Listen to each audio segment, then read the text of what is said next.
I have a wonderful electronic invention I want you to see. Show you.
Hello and welcome everybody to the CivFR Squadron Finals. We're gonna see tonight two amazing teams. We got on one side Freritos de la Vega going towards the other side, the Last Steak Company, and they definitely wanna eat some steak tonight. We're gonna need to see if the steak strikes back and gets a bite out of the brothers. Hello there, Jargonat. Good evening, sir. And oh my God, yes, I was thinking about Fallout. Bro, I have so many thoughts about Fallout. I was actually pestering, I don't think I have another good word about that, pestering Groovy with the details, and he didn't see it yet, and he was like, bro, I want to see it myself. And yes, that's true, I need to contain my thoughts, but it is like, it's unbelievable. I want to put up on the screen over here so you can see what's going on in the draft phase. They did start a little bit earlier, you know, it is what it is. We're trying to synchronize, but sometimes it's impossible. Anyway, left side, we got Last Day Company. Right side, we got the Freritos de la Vega. Looks like we're gonna have also them already choosing a map. It's going to be Rich Highlands for today, so we do have quite a bit of territory for them to acquire. And let me actually put it up on the screen as quickly as possible. I do want to say also hello to everybody. I did notice signing Dave. Hello there, sir, and welcome. Thank you so much, by the way, for the biddies. Much appreciated, sir. Also, D. Beasley, thank you so much, sir. Sirs, and I gotta say, Anonymous Gifterman strikes again. Thank you, sir. Thank you so much for the 5 dropped. Xypog, also good evening, sir, and welcome. Yes, unfortunate sidetrack of the story from The Witcher, I should say, or the whole feeling of the movie was like, anyway, it is what it is. I did also notice, we do have, give me a second, Tarek Legris, good evening, sir, and welcome. Nemesis, good evening, sir, and welcome. Design Flow, hello there, sir. Talking about those, that game over there, wait, he said he had 8 cities, max 8 cities on an island, and he did have 2 wonders on that island. Oh my God, that seems like a perfect tropical setup. Also, Lelele, hello there, sir, and glad to see you got into the multiplayer scene, and hopefully you're gonna get through over there over the first few games. I'm pretty sure it's gonna be quite interesting. Definitely challenging. Also, I do wanna see the Gelukshan. Did I say hello there, sir? 4 Englands versus 4 Chinas. Oh my God, yes.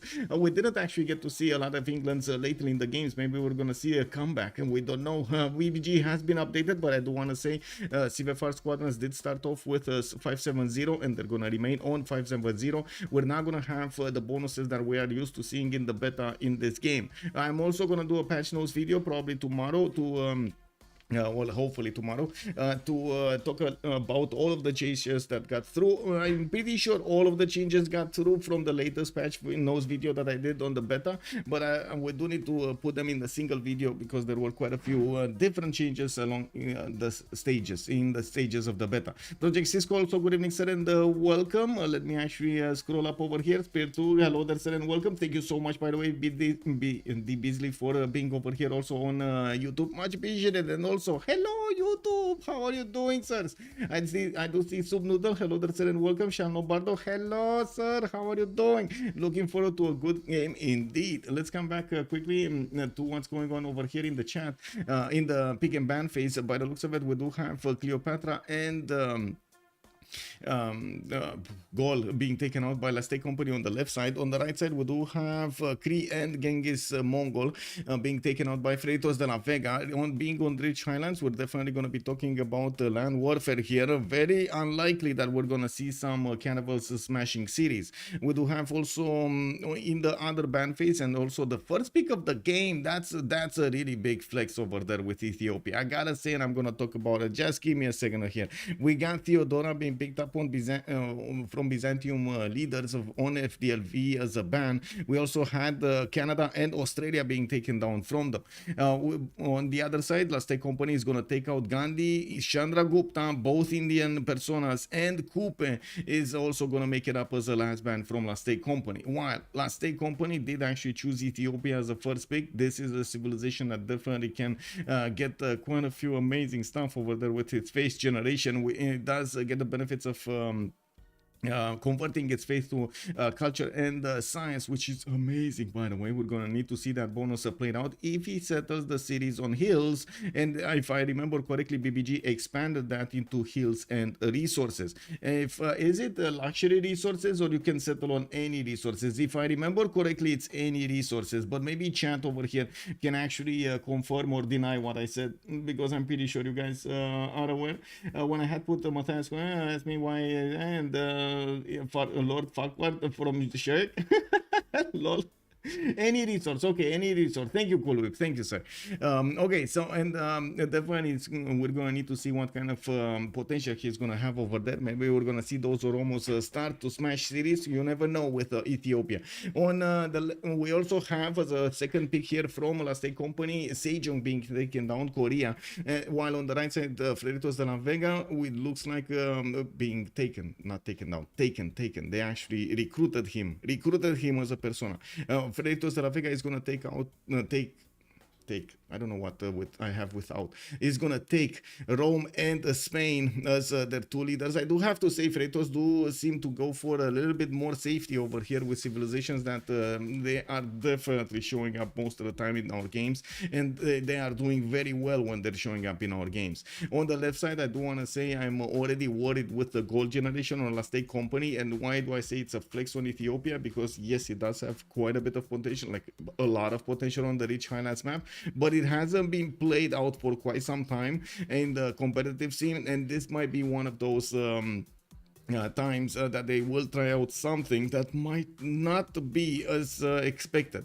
And we do need to see also how they're gonna get the gold for both of them. I'm pretty sure, yes, okay, sure, you can actually buy with the Grandmaster Chapel, you're gonna buy a lot of your armies, yes, definitely, but you still need the jing to actually pay those armies, right? So we do need to see how the economy is gonna show up here, since they didn't pick any gold generator. I wouldn't call Sejong over here as a gold maker.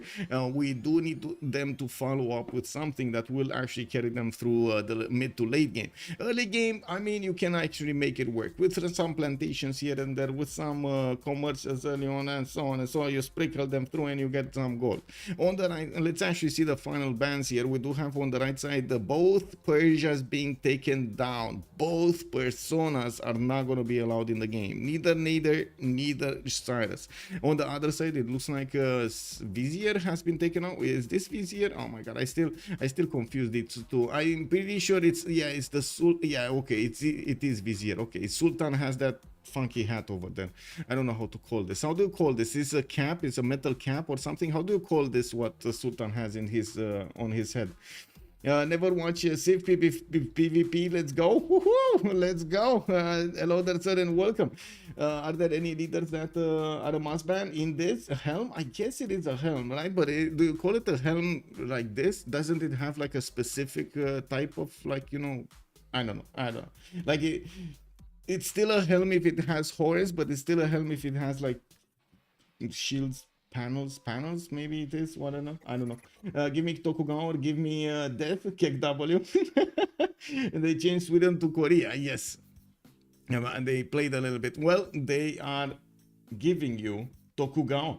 They're actually giving you Tokugawa. And we do have also a question here in the chat. Banner Cruiser, good evening, sir, and welcome. Want to see Kanuni-san today? Well, we're going to need to see if Kanuni-san is making his way.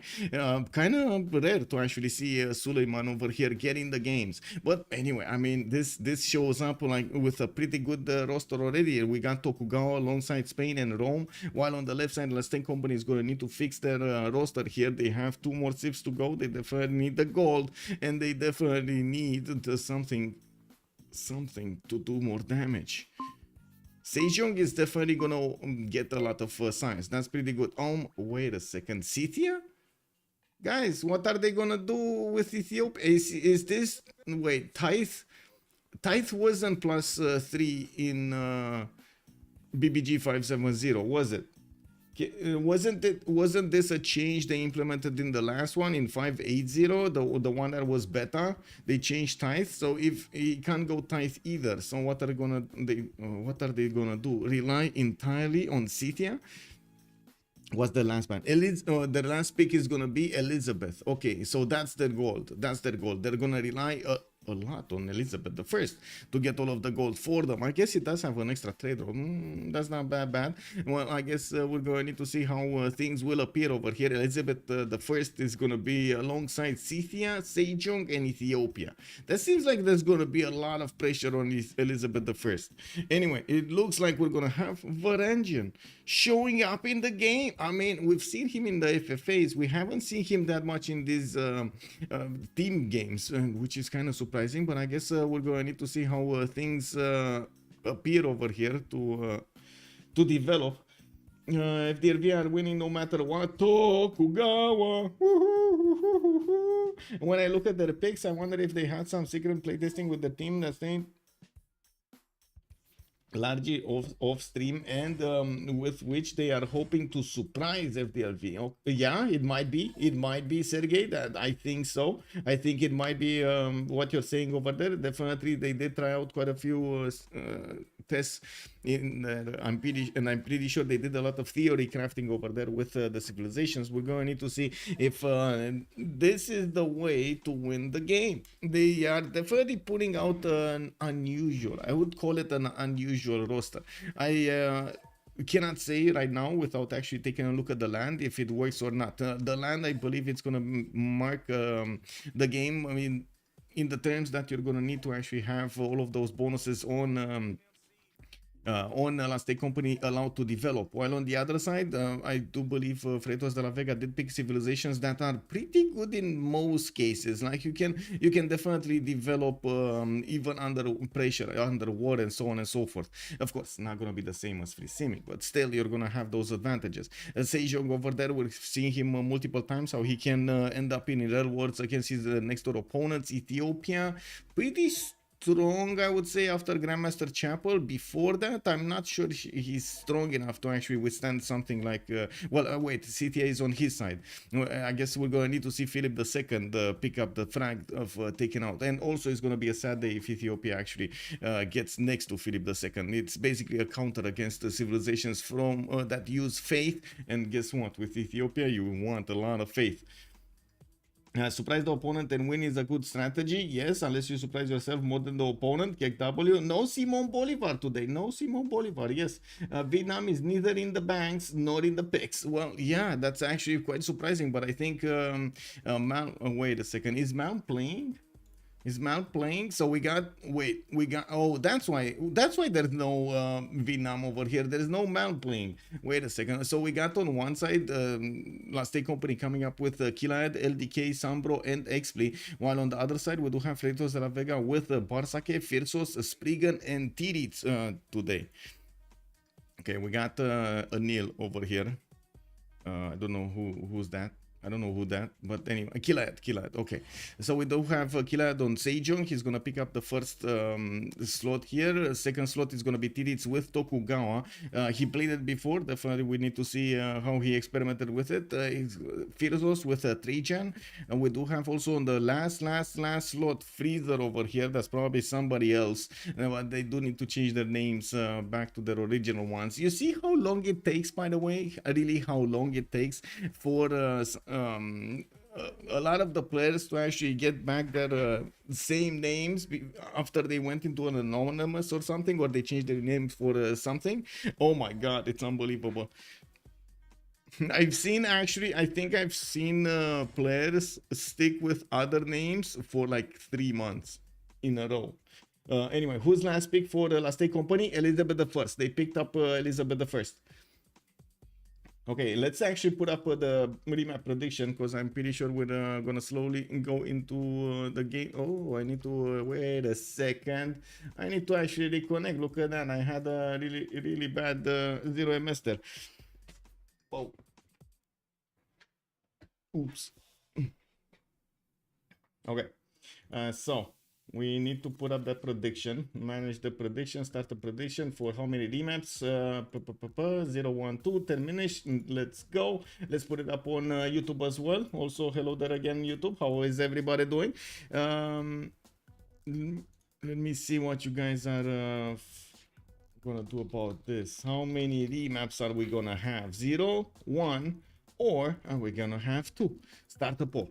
Each team will get one remap token. At 10-10, we're gonna have a pause. They will take a look at the map, and they will try to make an informed decision about that remap. And we're going to need to see how they're gonna end up with the maps, how they're gonna end up with the neighborhood, how they're gonna have those strategic resources to feast on. I do want to come back a little bit to Fallout. One of the things that I can say without actually revealing much of course, the storyline and what you're gonna see in the game, in the series anyway. I've played Fallout from like the first version 1 to 4, and I played also a little bit of 76. Didn't really like 76 because it didn't feel like an improvement over 4, and neither was like 4 over others. But anyway, it's amazing that they actually managed to recreate that universe. This is what I find amazing. There was a lot of attention to detail, and there was also, if you have followed the Fallout series, you would see a certain irony that's being used most of the time, and a certain comedy, dark comedy, that's also being used in the series. Well, exactly those parts went into the movie, and it is into the movie series, and it is amazing how they all integrate with I would say a new spin to the story. It does feel like it has some parts of the storyline that you're gonna have in the Fallout 4 series, but it definitely feels like they actually went a little bit sideways with some other storylines over there. They're trying, I'm guessing they're trying to build a universe around it and expand it a little bit more than the game, which is kind of amazing. Yeah, kind of amazing. Okay, I think that's about my rant about Fallout. This is it. If you want to see it, I think it is on Prime, if I'm not mistaken. But yeah, yeah, it sounds amazing. It does sound amazing. Yes.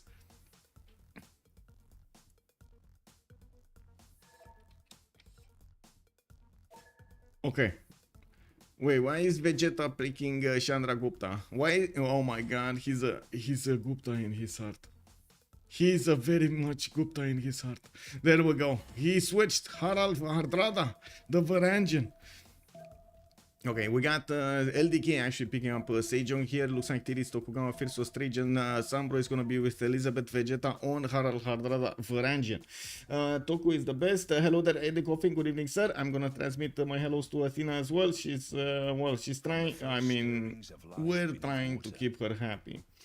Yes, yes, yeah. If it wasn't bad enough that she has that leg over there, she's also in heat. Now begins your greatest quest. Yeah, that's a very weird combination.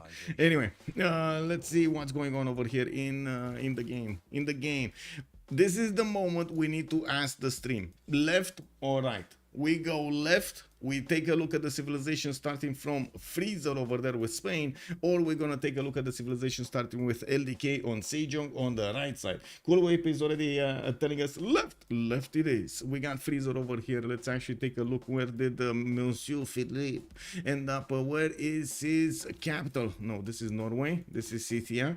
This is England. Oh my God, we got them in a row.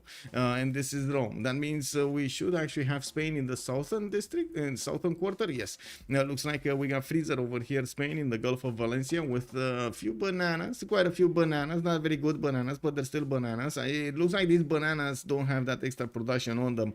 Kind of looks like they make some men actually weaker than powerful. Well, and we're going to need to see him try to get those plantations improved to grow those muscles for the big men. And while we do have him also with an instant style, I'm actually quite curious if he is going to try to go for that irrigation very, very quickly here. Doesn't look like he's going to have amazing tiles to work unless he's actually going to get those plantations improved. Well, and when I say amazing, they're still going to lack a production point. I do see him also benefiting from quite a few tiles to expand to the west, to the southwest on this sliver of land, and on the east side. Wouldn't be surprising me if he's going to go for something like City Patreon Goddess, God of War and Plunder, or trying to get those God of War, God of the Sea points production of on his resources. Looking next, we do have Varangian, which was over here somewhere. There we go. We got Nidaros to the northwest, and it looks like Varangian is going to have a very close encounter with Scythia to his east. That's also another something. We do have Spain to the direct south of Scythia, and it does look like he's not going to have an easy trading partner to work with. LDK is going to be on his east, another opponent over here. So yeah, it looks like Spain not going to have a very good time here by himself, especially since he's going to have Tokugawa on the west side. Man, this guy is going to need to go internals all game long. Looks like Nidaros is going to have his 2-2 base with his 3 tens for a scout, has 2 horses to work with, and a pretty good holy side here. I'm pretty sure he's opening up astrology and going for that holy side on the horse style over there. Wouldn't say it otherwise. That's what, a +4 over here, 1, 2, 3, and a 4 from the 2 forest tiles.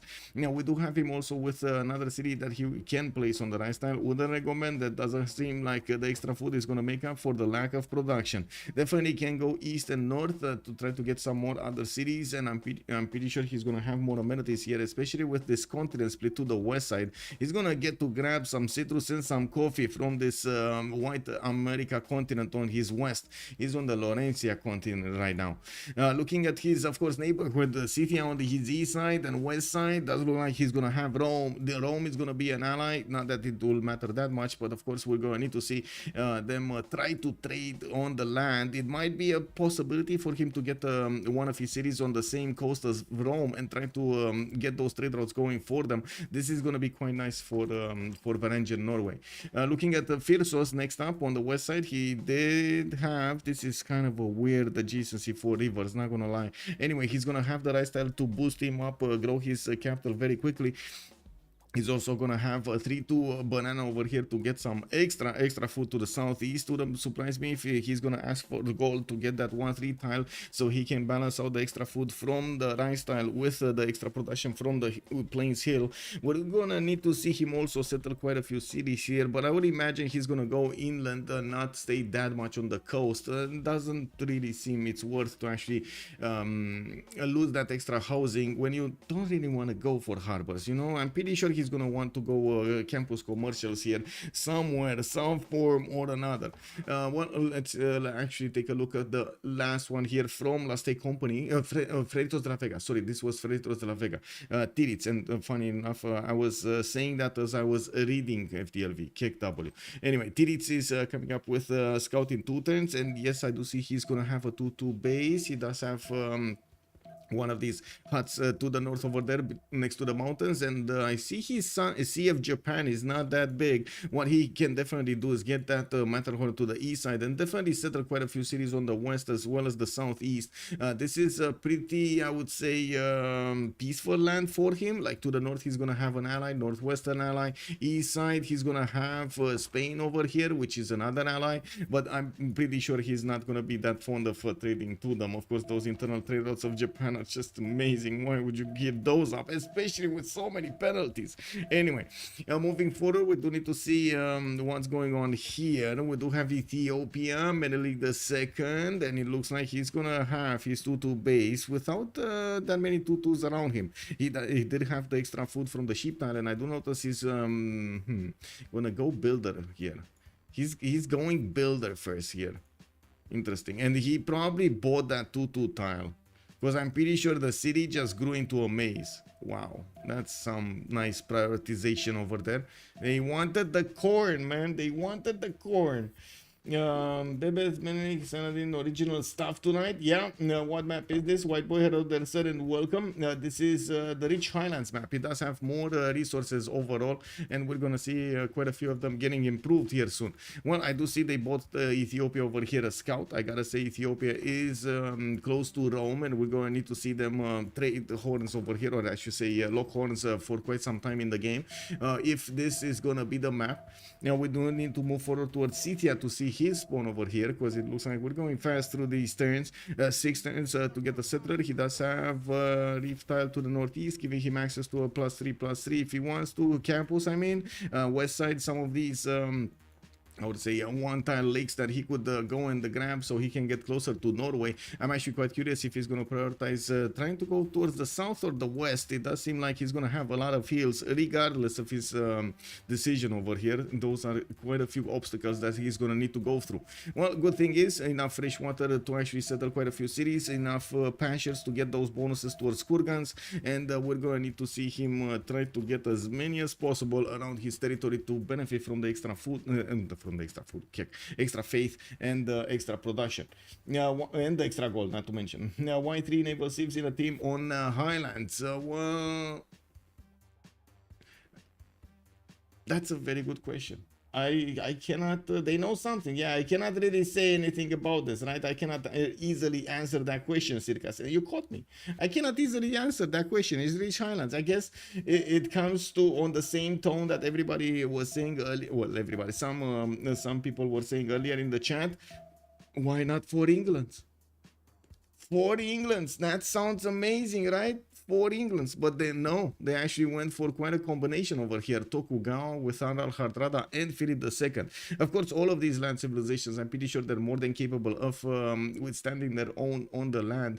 And we're going to need to see them use their bonuses over here to generate the gold. Let's take a look at one more turn on Scythia. Okay, he's discovering something to the west, but it doesn't look like he's going to discover Norwegian territory to the west.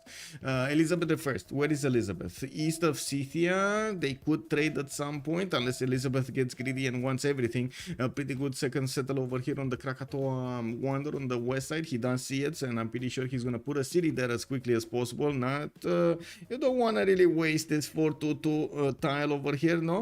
And get the extra culture from the J tile, get an extra amenity. He does have some wells also to improve in the water, and I'm pretty sure going for those bonus resources next, well, I should say coastal resources is going to be important part of his opener. He's getting that settler out in 1 turn, and well, I guess we're going to need to see his content if he does have more amenities here. Looks like Kazakhstan to the east side is going to give him another 4 amenities that he could benefit from. He's significantly far away from everybody, right? In the south, he has Korea. That's going to be one of his allies. We do have to the southeast also Ethiopia over here. That's another one of his allies, and it looks like he's going to be protected by Scythia on the west side. So I'm guessing Sambrov is going to be the free simmer of Last Take Company this game, this turn around, because most of everybody else is going to have at least one neighbor that they will need to take care of. Now, we do need to see also Sejong, what is his spawn looking like? Okay, I mean that's pretty good. Just you know, casual highland stuff. We got pretty good heals all over the place, so he can get his Seons improved. Pretty good +5 for heal adjacency over here. Another one over here. Yeah, another one over here. That's pretty good. That's pretty good. Very sexy London second city. Yes, it is. Can someone be on the naval spawn if they pick 8 naval civs on the Rich Highlands? I don't think so. I don't think it allows you to do that. I don't think BBS allows you to do that. It's still gonna put you on a 1-tile lake or something, and it considers relatively cold, or it's gonna say it's coastal. I mean, they will have to compete for elements if in their own team, and animals don't even do anything, while merchants could be useful. That is true, and we might actually see quite a few of these civilizations go commercials and just bypass harbors, especially if they don't have half-coast harbors. So, for example, Spain over here might just bypass this, but we're going to need to see. We're going to need to see if and how they're going to choose to do this. I'm pretty sure. Oh, wait a second, we just have a remap. So it looks like they're not that fond of having these civilizations in a war environment over here. Okay, some of these civilizations. Ethiopia was not aggressive enough. I don't think they even saw each other. Wait, they didn't even see each other. They didn't met each other. They just see this. And that's it, right? It was basically an East versus West. And that's about it. Yeah. No easy trade possibilities. I guess there were some trade possibilities, but no easy ones. 0 remaps on this map usually. Well, it looks like we got one remap. This is one remap. So everyone remap, right? Yes, this is everybody remapping. It's one remap. They both use the remap token, so that's it. Whatever map is gonna be generated right now, they won't have the opportunity at turn 10 to say, can we try another one, please? I mean, can we roll another one? My ivory in my city is not as big as I wanted, you know? Please? Hey, I got a hut. Why didn't I get a builder? Can we relobby until we get a builder, please? Check. Anyway, that means also we can actually finish this up. Let me finish the prediction, choose an outcome. One remap was the choice for today, and we can actually do this on YouTube really quickly. And it looks like YouTube nailed this, by the way. Most of YouTube, 64% said yes, this is gonna go to one remap and one remap only. And it was one remap by the looks of it. We're just waiting for everybody to rejoin, and we're gonna have Liege over here resync and get into the games pretty soon. I can actually put up also the team labels. On the left side we got FDLV, that's going to be Freritos de la Vega. On the right side we do have LSC, and funnily enough I actually had it from the days before. That's quite cool. Nice. Okay, both lane, this pony is even more cursed. Menelik and Scythia near the big seas. Let's actually see. Okay, so left or right? Right? Wait, wow, Deep Beasley knows. Okay, we go right. Let's actually take a look at LDK. Where is LDK? We got LDK over here with the city of Seoul getting his scout out in 3 turns. By the looks of it, he's also going to have a settle on the Mercury to the north if he wants it. Pretty good heals to get those Sewans on. I'm actually quite curious how he's going to try to get all of his setup going. But with quite a few cities in the south and in the north to go for, this kind of looks like good land to sim for him. He's also going to have Scythia to the northwest. That's going to be an ally. Spain to the southwest. That's an opponent. Not easy for Spain to actually get around this and get to him, so I'm pretty sure they're not gonna entertain a war at the beginning. He does have Harald Varangian to the southeast to worry about, and we're going to need to see also how they're gonna try to get their cities closer to each other through this kind of non-freshwater environment. Ikil is gonna provide some, but that's about it. Looking at Seoul, he does have his iron tile to the south in the second ring, and I do notice he's gonna have his horses very far away in the third ring to the northeast. That's gonna unfortunately require quite a bit of gold if he doesn't get a city there closer, probably on the Tiki Hut. That looks like a very good city, right? The 232 bananas. He's gonna have that horse a little bit closer and just keep going, building those Sewans everyone. Now we do need to take a look also on Elizabeth I. Let's see, London getting his 2-2 base. He has a scout coming up in 3 turns. Fish tile, 3-1-1 in the seas to get the extra food, but not going for it immediately. He's gonna need to get that celestial navigation boost if he's gonna go for his harbors, and I think so. I think he is going for it. Definitely, I see him discovering sailing, so he's gonna get to put those builders in the water and build some boats. We do have him also with a decent amount of fresh water here right next to the coast in the Celtic Sea. There are rivers that are 1 tile away from the water, giving him the fresh food, the fresh water adjacency that he desperately needs, getting those housing points in there. And well, I do see also some interesting mountains for his campuses. Wouldn't really call this amazing, but he has some +3s, +4s right here and there that could get a little bit better if he's gonna work it.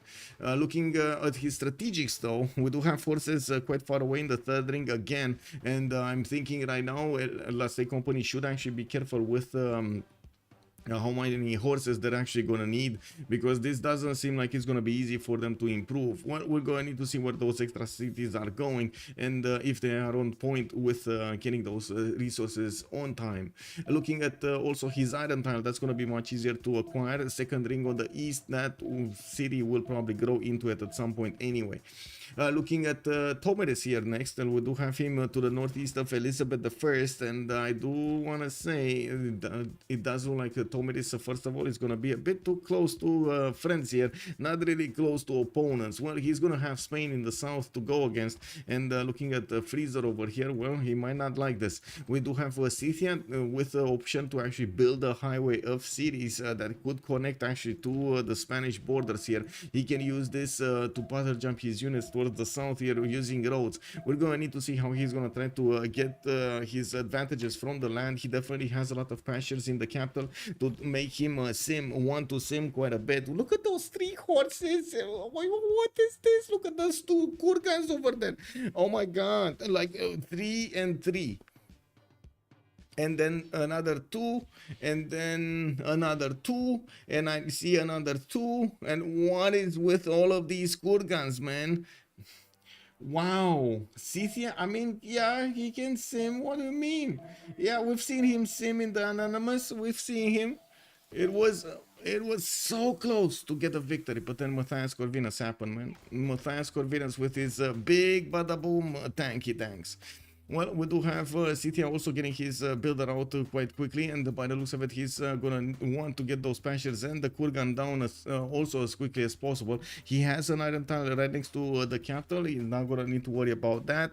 Reef tile that will give him some adjacency towards campuses. Wouldn't really say he's gonna be that impressed with it. We do have another settler in 5 turns, and there's definitely a lot of territory to cover. I wouldn't really say this is amazing for him to go to the east, but definitely is much better to go to the southwest to benefit from all of those very, very good times without needing improvements. We do need to see how he's going to try to place everything down here, and I don't know, maybe we're going to see a very interesting weirdish Lady of the Reeds and Marshes Etemenanki combination of a city somewhere. I mean, if he has the chance, why not? Scythia, oh, my teammates won't allow me to use Tokugawa. Really? Why not Tokugawa, man? It's a very noticeable character trait. Wait, there might be handled and not told me. If so, Toku is completely free sim. I didn't actually get to Tokugawa. We're gonna get to Tokugawa. Looking at Ethiopia here, so we can finish last day company. Ethiopia is to the northwest of England, of Elizabeth I, and I do see Addis Ababa is gonna be coastal. What? I mean, sure, okay, we can play coastal if you want. We got him with a pretty good campus over here to the west side with 30 tiles in one of those mountains. I do see his freshwater adjacency is probably going to be allowing him to get quite a few cities to the southwest, south, and the east side here. Mount Vesuvius is going to be, unfortunately, non-freshwater for him. And I do see Nalanda is going to be a city on the coast, but with only a single tile to attack it in. That's not going to be that easy to actually punch through. We do have him also benefiting from iron in the capital city of Addis Ababa. He does have forces very far away. Again, a nation with very far away forces. This is the 3rd one. It's only Scythia that has a lot of forces. His allies just don't have them easy to acquire. Anyway, we do need to see what and how it's gonna happen here in the game. I do notice Tokugawa on the other side. Okay, now we're talking about Toku. Where is Tokugawa? Tokugawa is in a corner. Oh my god, oh, look at these second settles, man.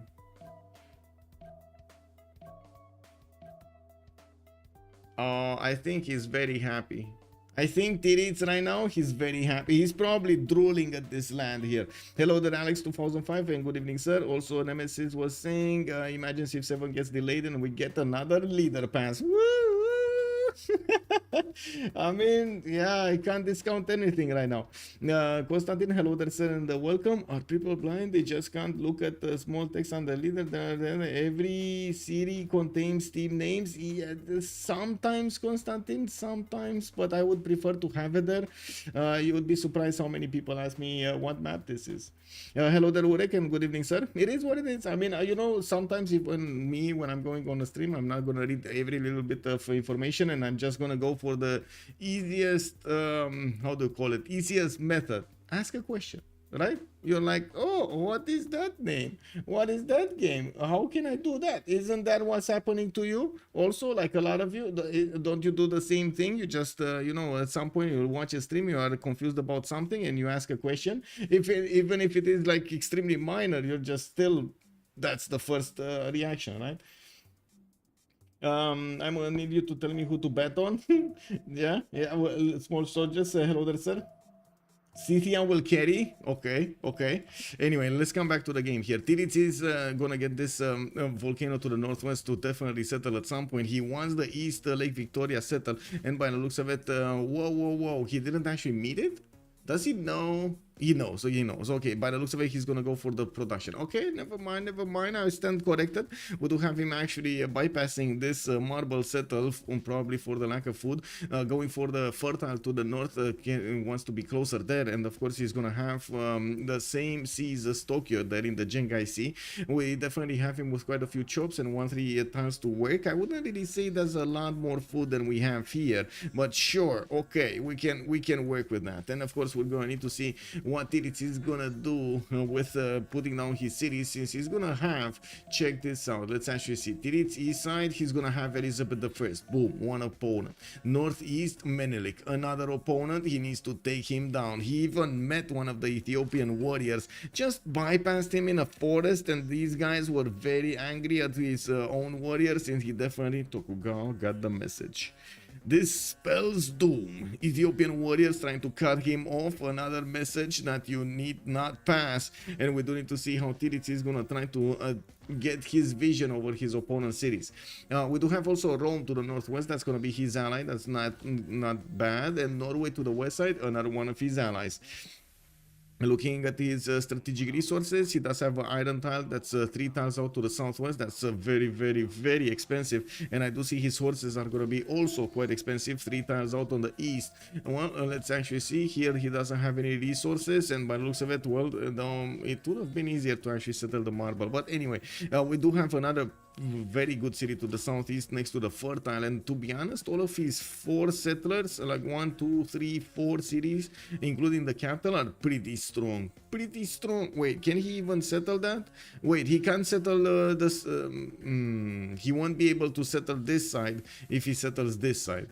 Especially if he settles next to the fertile, right? It's too close to Tokyo if he on this tile, and too close on this tile to this other city.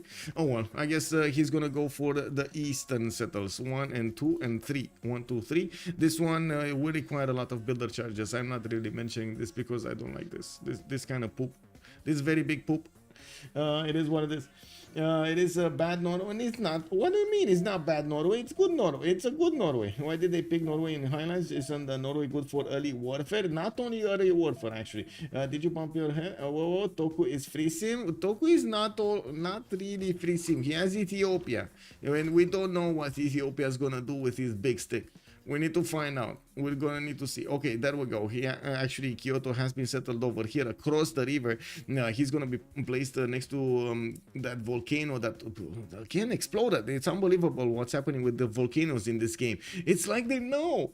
They will fight each other. Imagine in my hometown there is a floodplain right now. The river goes 11 meters above 11 meters. My governor refused to build a Temenanki. Oh, that's just. Did at least did he give you a bath, at least a great bath, at least, you know, like that's the least he can do, right? Build you a bath. Japan gets fire gardens into monumentality and goes woo. Alex 2005. I was thinking the same thing. This Norway is just a Hungary cosplayer. Well, we're gonna need to see how Norway is gonna use his powers, his mental abilities on the city-states. We do need to take a look at Trajan here. We do have him getting his settler out. That's his 3rd city popping out, and he's going for builder next. I would assume he's gonna get that irrigation boost and improving his marble tile. Not to mention that reef fish, which definitely needs some improvement. I just noticed how much marble he has. He's on 1, 2, 3, 4, 5, 6, 7, 8, 9, 10, 11, 12, 13, 14, 15, 16, 17, 18, 19, 20, 21 quarries that he could get throughout his territory. And I don't think I even counted these ones. Or these. Yeah, this whole side, I don't think I counted. Oh my god. That's, I mean, there's no other choice. Is there another choice than stone circles here? Is there any other choice? I don't know. Yeah, I mean, I'm gonna make Pikachu face if he's gonna pick something else. I'm definitely gonna make Pikachu face. Man, you know what I need to do? I need to get definitely some different. Maybe you can give me some suggestions, but something I can actually buy from Romania with some different hats whenever I make one of these predictions, and you know, one hat for actually getting it done and one hat for being Pikachu.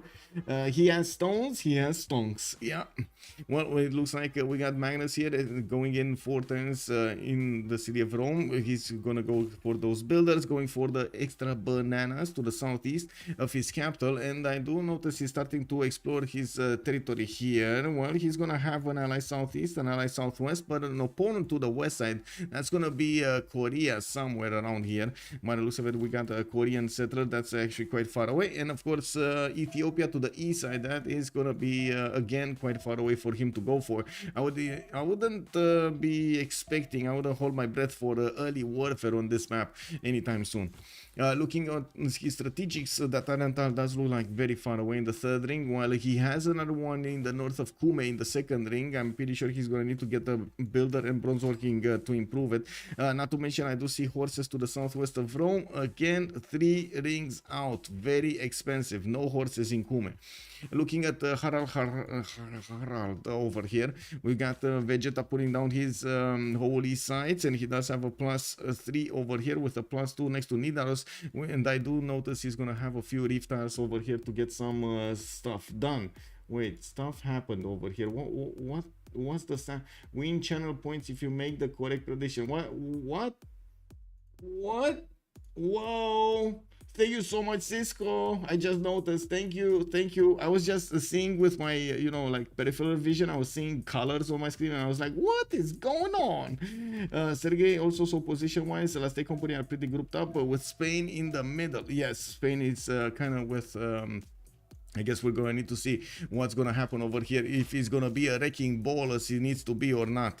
Looking at Harald, right? Let's see. He's gonna get some extra culture from the city of Salzburg on a marble tile. I do notice his 3rd city is soon gonna go somewhere, and my question is where.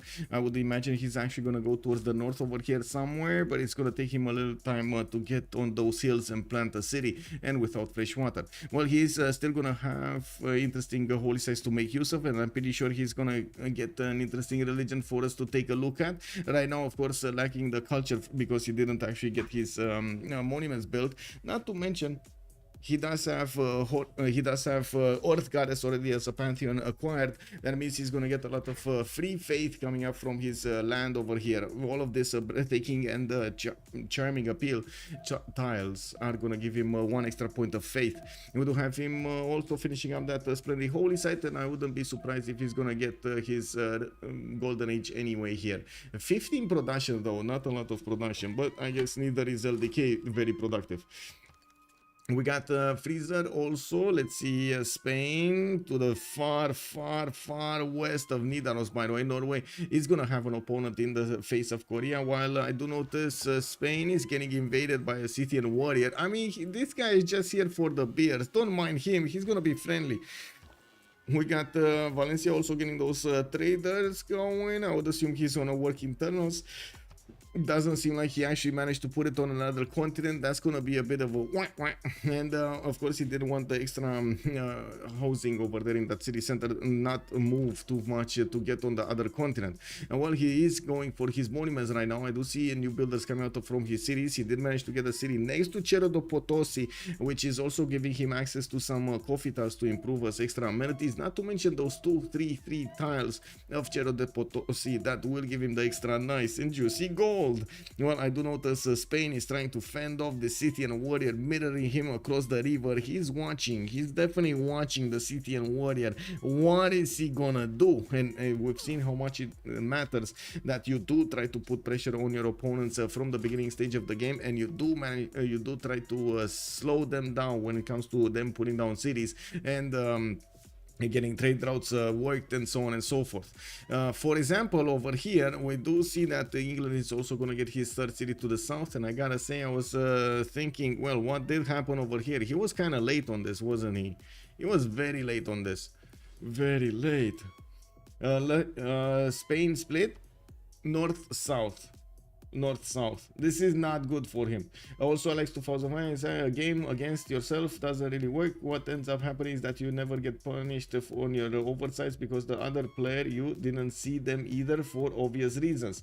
I do want to also mention, alongside what Alex 2005 said, it is very good to have competitions that transcend communities, that unite communities, because usually what happens in a single community, the meta gets quite a bit stale because the players do manage to learn from each other very quickly, and they do tend to go for the same ways, while having multiple communities develop their own tournaments and develop their own styles actually makes everybody better in the whole other communities, because they do get the opportunity to try their strategies against other very good strategies that developed somewhere else.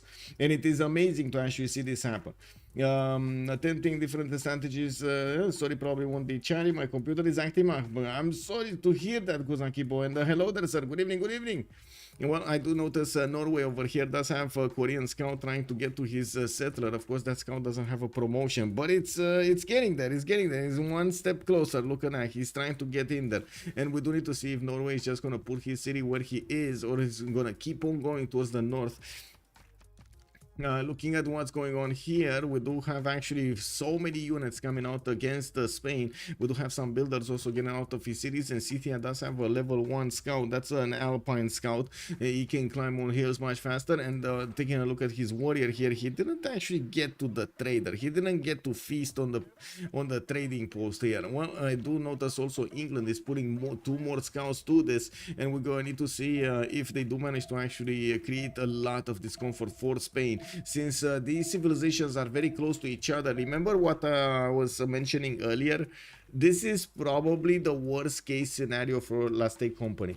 This is their gold maker, their gold shaker, their gold generator, the bank of the team in a frontline situation, and somebody else is going to need to pick up the flag to generate the gold for them. Yes, they have, okay, Sejong, Scythia, and Ethiopia.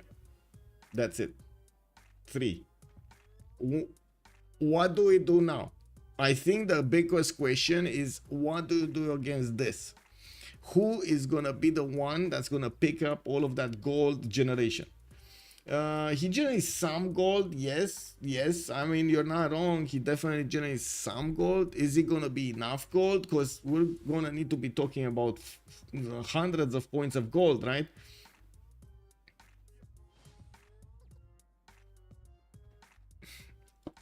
Anyway, I guess I'm gonna leave that question open in the chat here. We got some more pantheons. Religious idols is gonna be Ethiopia's pick, and yes, he's gonna get the extra faith from all of these. Oh my god, this is just beautiful. Look at all of these Mercury tiles improve for him. He's getting those 4 faith tiles of 4 faith points, because of course he's Ethiopian, getting one more, the 3 gold points, and of course the science of the Mercury.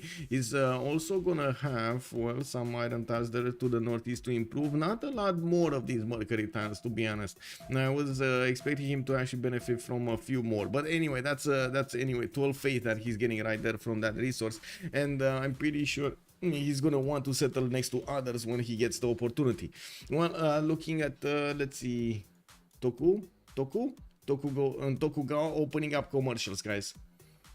Tokugao opening up commercials. He's just gonna be like, what, harbors? I haven't seen no harbors. What, you think if I'm Japan, my name spells harbors? No, it is not. I am gonna contest the merchants, and that is exactly the correct way, right? Roman gold for Freritos de la Vega. Ethiopia needs to leave Toku alone and make gold. Yeah, Ethiopia over here. Not as easy as you might think. Not as easy as you might think. We'll see how this develops, especially with Tokugawa getting his commercials, getting those trade routes pretty soon. I do see him building them quite quickly. He did manage to get Yokohama on that 2-1 tile next to Lake Victoria. Got, of course, those Zera score points. Not that it matters that much right now. Has very good production in his second and third series, while in the capital, I do see him quite lacking, actually. He has a lot of 2-2s, but definitely is not the same quality as having 3-3s and 2-3-1s. Worked very, very easily for the city of Kyoto. I would say at the end he will put a harbor in Tokyo to get the bonus. Want to see Ethiopia's UU, the Oromo. Is the Ethiopia's UU. But yes, they are really well known for making gold. Any holy site civilization is not really gold generator. Anyway, let's move forward and take a look here. Scythia went for God of Craftsman, getting the extra production on these horse arms. 3-3-1. So look at the Kurgans, man. 2-4-3-5s immediately. Really? And he's gonna get another one here. Well, I guess that's gonna have one more production and one more faith, right? It's gonna be 4 faith, not 5 faith. Wow, okay, I guess this is gonna be, guys, he's getting 4 cities already. I think this is Scythia on steroids. Scythia on steroids.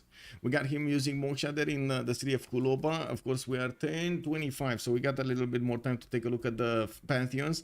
Divine Spark for Korea. We do have Varangian going for Earth Goddess, yes, earlier. We did see him actually put his city Alasund on the corner, and he's gonna get another holy site here. This is gonna be very good adjacency, and I'm pretty sure he's gonna go harbors for his harbors. I mean, harbor here, and that's gonna be very, very big for those holy sites are giving him the extra adjacency towards harbors. He's also picking probably the first prophet of the game. Yeah, he's the first one to actually get a prophet, and we're going to need to see what kind of religion is he gonna go for. Right now he does have a decent amount of faith generation. He's on 36 faith a turn, and he still has quite a few holy sites to build. But I think that's actually faith from a project. I don't think that's actually his faith per turn, to be honest. Let me actually take a look. Norway, yes, he did get a project, so he's probably like 20 something faith a turn right now. Let's see Rome. What did he pick? Stone circle. I mean, it makes total sense over here to pick stone circles. Like, look at this capital, man. 2-3-1-1 tiles next to the city of Kume, getting that fourth settler going quickly. Oh my god, that's just beautiful. I still see he didn't actually get his farm improved over here on the right tile. Maybe he has other plans for it, but I do see him going for either a honey tile or one of those wheat tiles to improve. Is he getting the boost for irrigation, or somebody else is getting the boost for irrigation? I guess we'll see. There's another builder coming up from Rome, so you know, anything can happen. Those are two strong choppers on the right style. Anyway, we do have him also putting his Gavron Plaza in between the forests here. We do need to see how he's gonna try to use that adjacency, but in the meantime, I don't think he's fond of discovering bronze working to chop all of these rainforest tiles and be happy about it. Anyway, moving forward, let's actually see Ethiopia. He did go for religious side. Let's see. Yes, Toku didn't go for something, right? He still needs to pick up a pantheon. Is Toku making any faith? He's not making any faith, boys. He's not making any. He doesn't care about a pantheon. He's like, nah, no, yeah, it's fine. I can do this. I can do this without, you know, I'm gonna be big. I'm gonna be strong. We're gonna take out opponents. No problem. No problem. You'll see. You'll see. Probably just Coral Lay or Coral Pilgrim. Big Ben, hello there, sir, and welcome. It is Coral with itinerant preachers. He's gonna get his religion to spread 30% cities further away. Interesting. Interesting that we have the spreading of religion over here instead of any other bonus for Harald. Interesting. He wants to spread his religion faster. Maybe, I guess we're gonna need to see what kind of follow-up is he gonna have on his religion.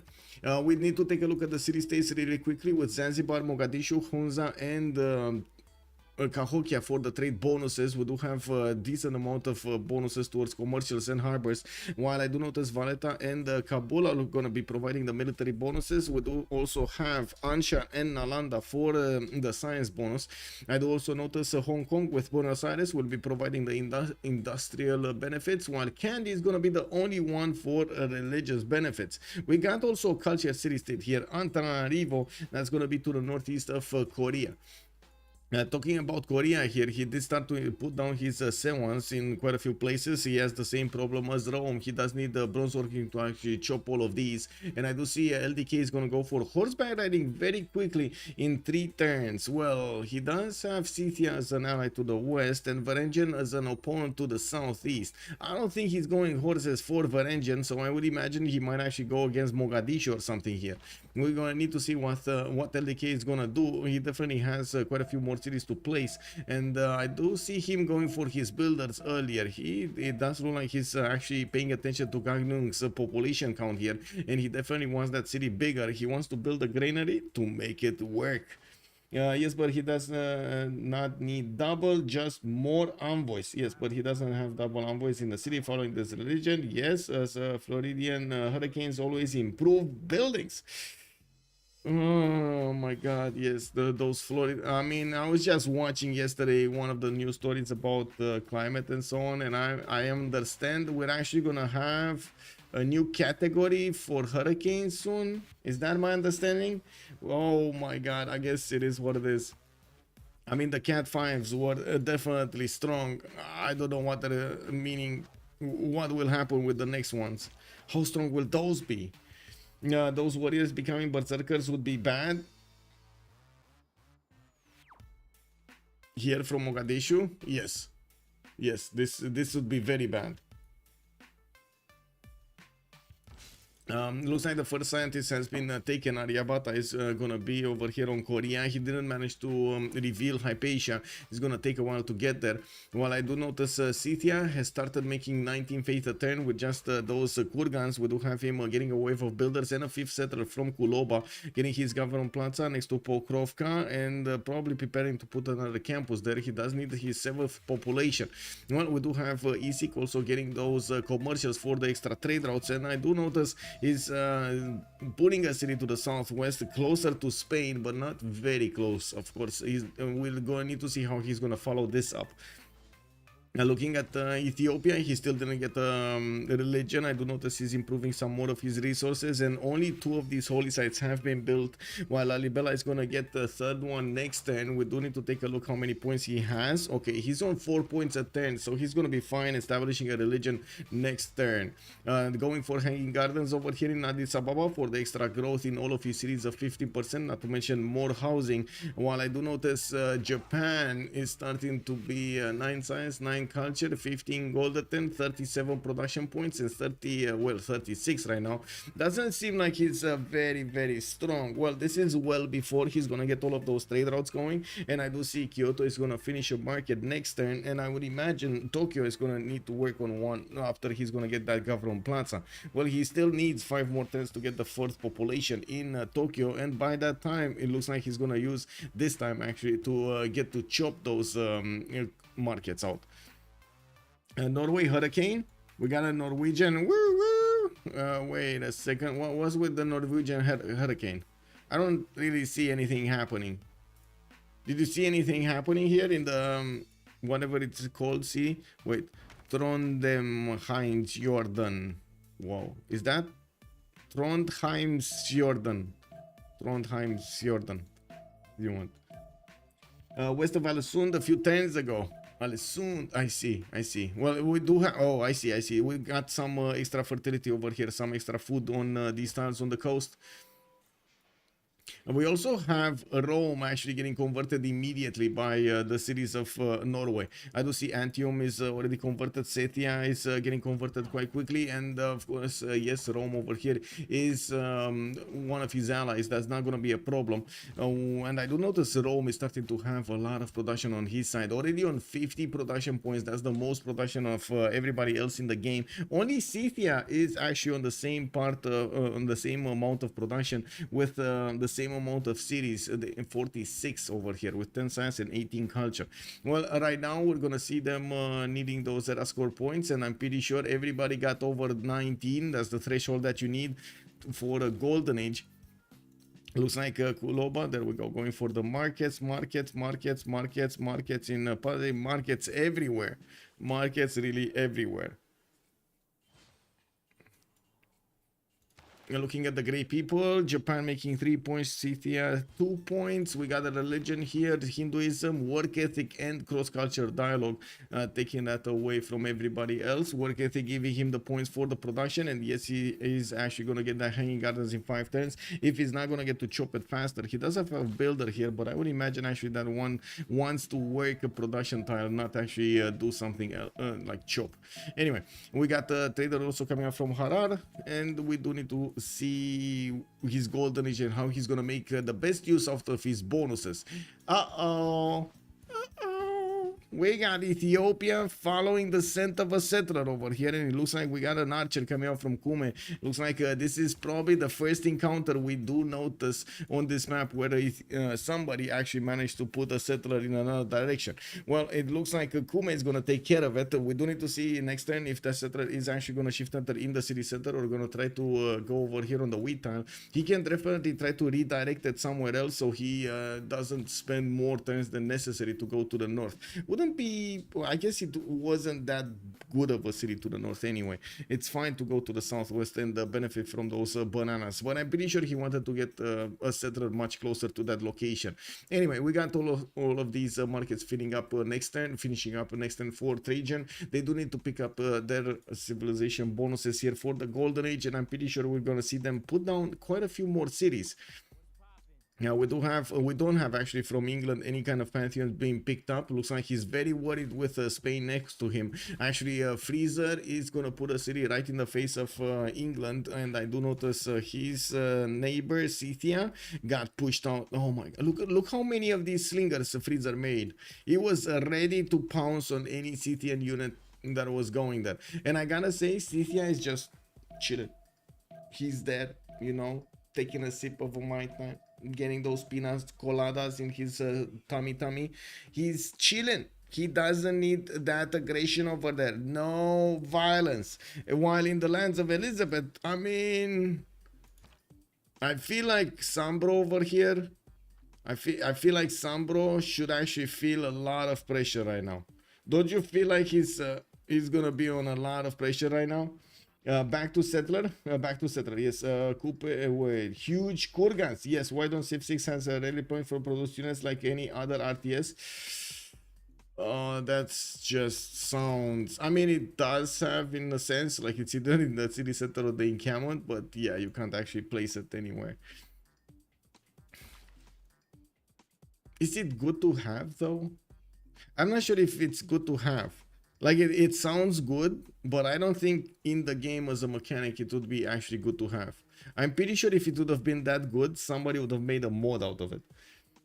Choke super good, yes indeed. Still, hello there, sir, and welcome. Check Rome's settler situation. Let's actually take a look at Rome's settler situation. Looks like Ethiopia, there we go, got stuff from getting that settler, and the archer is there to escort the settler. I do notice this settler didn't actually move yet on the wheat tile, and we do need to see if Firsos is actually gonna get to move to the north and just wait to kill that scout, or is he gonna actually start to move to the west side? It's kind of a tricky position over here.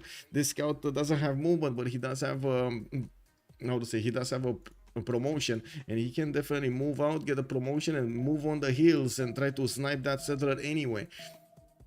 Okay, let's see. Philip II with a pen brush and voice golden age. We got him 3 cities, soon to be 4. He's getting 5 actually. He's getting another one next to Cerro Potosi. He's going for his commercials, and I do notice he got already his Gavron Plaza. Well, we do have him with a Scythian warrior in between quite a few of his units, and I'm pretty sure he's gonna get attacked over here by these slingers slowly but surely. While he is very, very close to England, I do notice England is wait, is this a terrible mistake? Is this the mistake of the game? Guys, okay, poll time. Woo,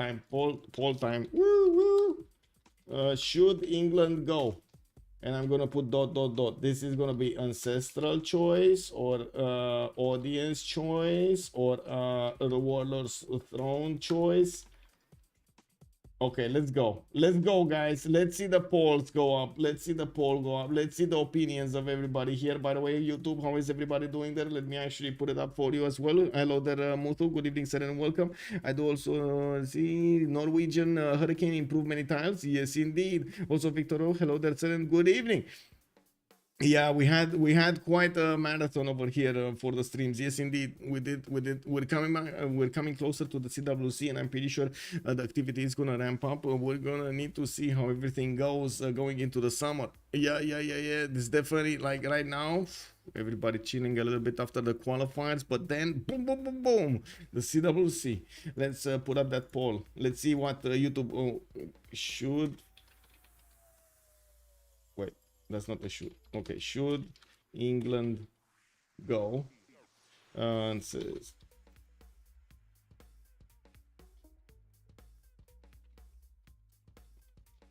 okay, there we go. Let's see.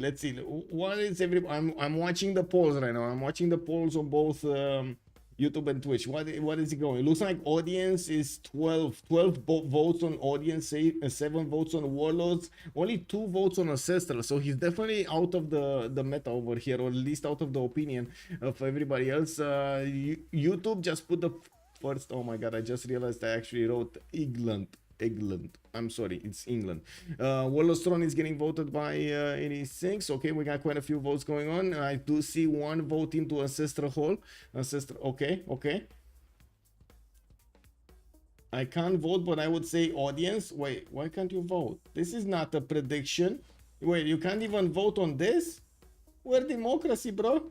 What do you mean? Okay, if England doesn't go war, baby, now. I mean, he needs to. He's not going. He's going Ancestral Hall, bro.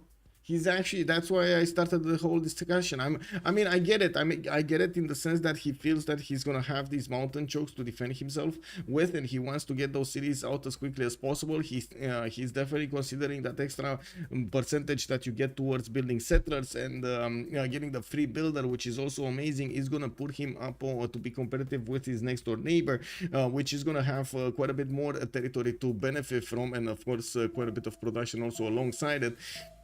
My main worry is he's not going to be protected enough when push comes to shove to get those units out as quickly as possible against his opponent here, Spain.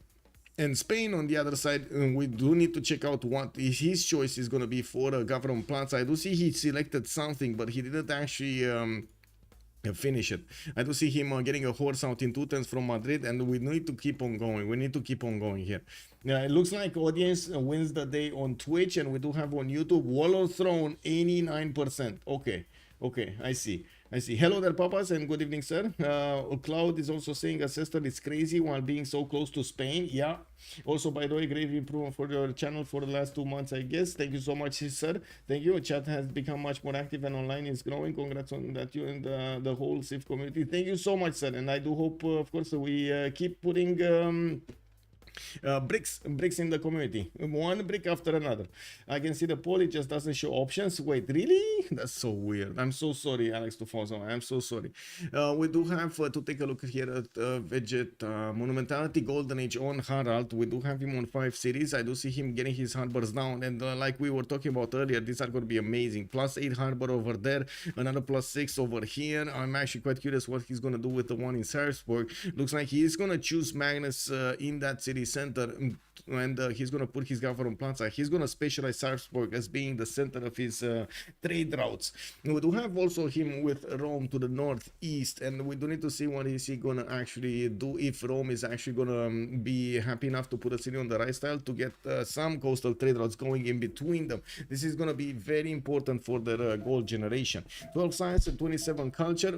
We do have him with 36 faith at 10. That seems like it's pretty good at this moment in time.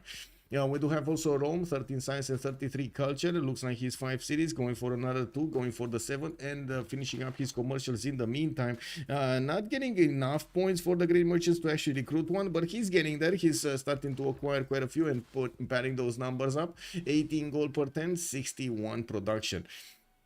I do see Tirits also with 18 science and 25 culture, gold, pen, brush and voice golden age, still on 4 cities. He's not getting his 5th one anytime soon, going for audience chamber, chopped it immediately, and I do notice he did of course open up with commercials, already working on 1-2 trade routes, which I'm expecting he's actually gonna get another one quite soon over here. And we do need to see when is he gonna finish that extra mark. Oh, there we go, he just got the 3rd one in Shizuoka. So all of his cities are gonna be connected to his capital with those extra points, and we do see him opening up with campuses after commercials. So here in commercials, Gav Plaza into campuses, put down Lake Victoria, still needs his 4th population in that city center to actually put down a campus or something.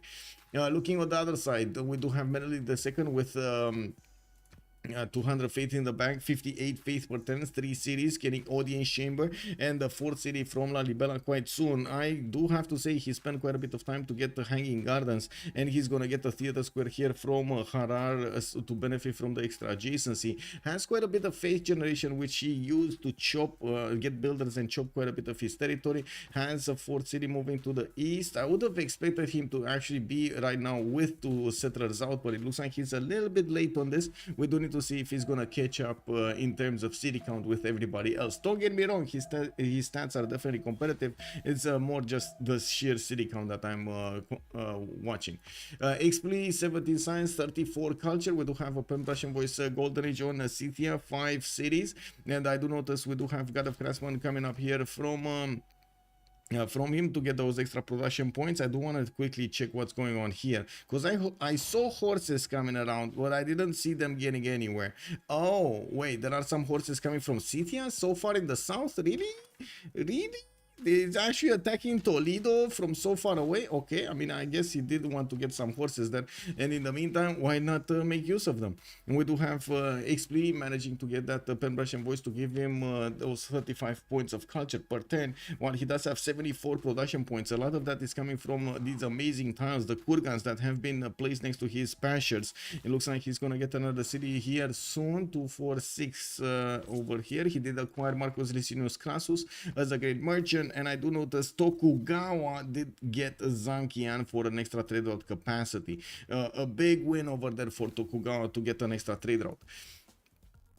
Now we do have also Sambro with a pen brush and voice coordination, 9 science and 25 culture. We did notice him build his ancestral hall, and he is gonna get another 2 settlers over here to settle. I do notice he's gonna get a 3rd one from Manchester, and well, a Pingala is gonna establish in that city center. We don't yet have anybody from Spain actually getting into his borders. No warrior, no archer, no horse over here is actually going to manage to get through the borders, through the mountain chokes, to try to make England a little bit uncomfortable. Well, that's not what's happening.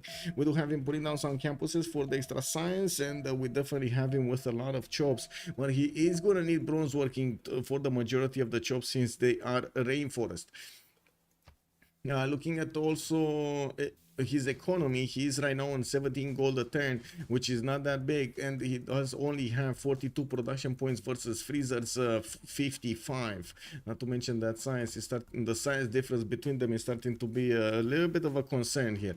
We do have LDK with a pen brush and voice golden age. She is getting his horses out, and I do notice putting a city next to Ikil. We do need to see what is he gonna do. Is he actually gonna want to go and harass a little bit Harald Hardrada with those horses? Well, I guess we'll see. I was assuming at the beginning that he might actually want to take Mogadishu and not give the opportunity to Harald Hardrada to acquire his the units of Mogadishu and go against Korea over here at the Berserker timing. It looks like he also got Zhang Heng, revealed Hypatia. That's the next one up, and I do notice he's not actually putting a project in. Maybe he's gonna use it from Gangnung while he's getting builders to improve his mines around his Sewans. I'm pretty sure he's gonna be doing quite well. 7 cities, by the way. He's on 4, and he has another 3 settlers going out and about. If he does manage to get Mogadishu, that's gonna be 8 cities very, very quickly for him. Looking at looking at what's going on Spain, we do have those units from Scythia getting discovered by the Spanish warrior towards the north. He's placing his horses also towards that direction, while he's trying to sim in behind all of this, getting those extra traders to give him the bonuses. Only has one at the moment, didn't actually have a lot of time to finish his markets. Oh, there we go, he just bought another one in Toledo. So he did finish the market, didn't have to time to finish the trader. Ooh. Wait, 2 horses from Scythia are actually gonna manage to do such a big of a boom boom over here on Spain because Spain was not ready for this? Wait, really? He's not actually ready. No, he's not actually ready for this. He's ready in Toledo, but he's not ready in Cadiz. Oh my, okay. Well, all that this horse needs to do is move on this 1-2 tile. That's it. Just move there. That's it. And next turn he's gonna bounce more. I do have to mention we're probably gonna need to see these archers move along the line to the south so they can train their shots against the horses, because otherwise that city of Cadiz might be dead. We got a warrior coming out next turn, and we do need to see if Freezer is gonna manage to get iron working. I doubt it, but I guess we'll see. He does have iron worked right now, so he is on the way. I have no idea if he actually discovered iron working, but I guess we'll see. We'll see when he pops over 7. And what is the commercial hubs madness? Why everybody's ignoring harbors? It's mostly for the merchants, because they want those extra trade routes. Then it makes more sense. Can he pay out the pole then? Wait. Huh? You cannot pay out a pole. A pole is a pole. It doesn't have any points. Anyway, it is what it is. We do have a warrior inside of the city of Cadiz. Doesn't really help that city at all with its defense, mostly because of that, how to say, 26 coming from the horse anyway. It is what it is. Yeah, it doesn't help. It doesn't help. But anyway, this is massive from Scythia to go as far as to the south as he did, to try to make Spain uncomfortable. And I gotta say, Spain kind of knew this was happening, but kind of ignored this might be happening. On one side, he did manage to get quite a few of these slingers and get a defensive army that could withstand even a small attack from Scythia. But in the meantime, okay, there we go. We got our confirmation. He did manage to get swordsman, and as you can see in the city of Cadiz, he did upgrade 1, putting that city much stronger than it was before, making that city much stronger than it was before. He still managed to get one of the archers of Spain out, and one of the warriors. That's 2 units down for 0 units of Scythia. Now we got the Warlord's Throne also getting built in Freezer's territory. He's getting his granaries there in Valladolid. Did he start off with another district other than a harbor in Valladolid? Yeah, I mean, he doesn't have a district in Valladolid. What am I talking about? He doesn't have one. Interesting. Well, I guess he's gonna need the housing. Usually you do go for harbors so you can get the lighthouses, so you can get the housing on the coast. It doesn't seem like Valladolid got the memo. We got over here also those horses of Korea going towards Mogadishu. Makes sense. Over here, Norway getting his state churches already. I do notice Korea is starting to put cities on equal. And well, we do have quite a bit of faith generation here on Vegeta piling up 47%. But what is this on... What is this on Menelik? 85 faith at 10 on Menelik. He's getting, okay, another city to the east. Still didn't actually settle Vesuvius. Another settle to the west, getting his Stonehenge built. And I do see putting Pingala in the city of Harar. Getting his campus out from Addis Ababa into the west side. That's going to be only a +2. Putting down his also aqueducts slowly, so he can get the bonuses towards those nice and juicy industrial zones. And I guess we're going to need to see what is he going to get here with that Stonehenge. If wait, he moved away from it. Never mind. He's actually finishing the temple and then moving for a Stonehenge. We do have also another city here. 1, 2, 3, 4, 5, 6 cities. He's gonna be 6, 7 cities. He's eyeballing 7 cities. Okay. Okay, what's going on here? Did Scythia manage to do anything else? No, we got Spain building a line of defense, and I do notice Scythia is just getting some more promotions here on his units. We do need to see if he's gonna try to bounce against that Spanish horse another time. Doesn't look like he's gonna have enough strength, but it might just be. It might just be. Rome did manage to get his 2, 4, 6, 7 cities. He's using the stone circles. to get the production going, and I do notice he's not popping over 100, but he's very close to it. 92 points of production here on 17 science and 44 culture. Freritos getting 29 gold a turn. It does definitely seem like the economy on FDLV is much stronger than Last Take Company. No surprise there. We do have XP getting a lot of gold from those Squadrons. He's right, and the commercials. He's right now on 41, while Sambro is on 22. We don't really have a gold generation here on Melody the second LDK. Both of them, or I guess each of them, is under 7, under 10. I wanted to say. Norway, for example, we still have some animals, and some of those give trade routes. Yes, just because the pro did it doesn't make it a good play. That is true. If you have any doubts about it, look at the ancestral hall on England. I guess trade routes count is most important thing on this map. From their perspective, makes sense. It would. Why would ancestral be bad? What's wrong about it? I think the biggest question we have, and I don't know about others, but I have about ancestral hall over here is he's not going to get the production he's going to need later on in the game towards those units, nor the economy, which we will probably need a lot of to try to fend off attacks from Spain. Spain can try to use his conquistador timing. There still is crusade available for him to pick if he wants to get a religion over England. It's not going to be that hard to see conquistadors trying to push into the lands of Sambro. And of course, there is also quite a gamble that Sambro is making right here. Sambro is making the gamble that Spain won't be able to push him before he can get enough cities to make Ancestral Hall viable, which is probably is gonna happen.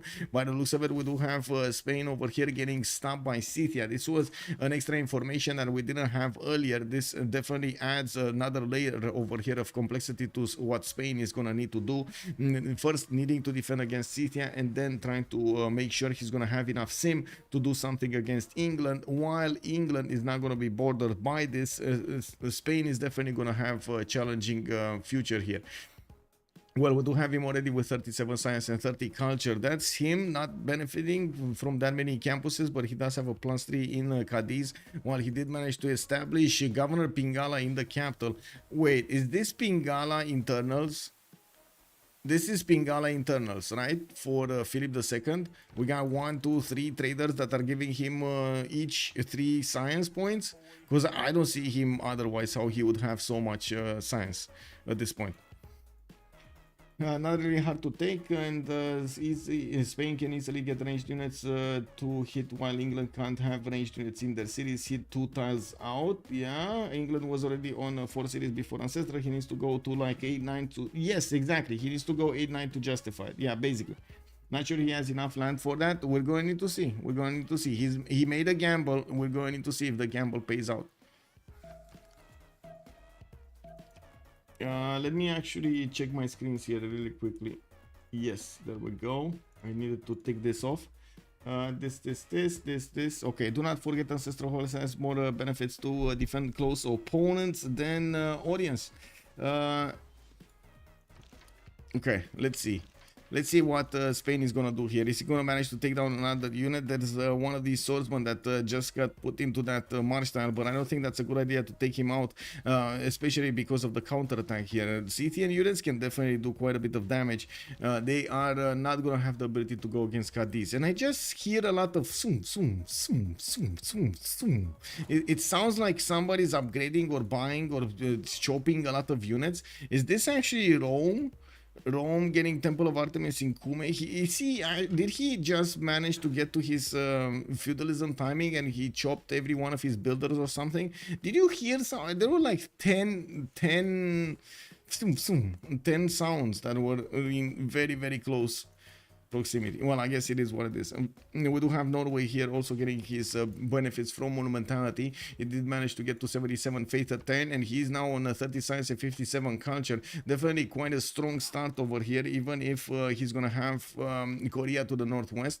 Korea right now is 40 and 33, actually, not as far as you might think when it comes to the science of Korea.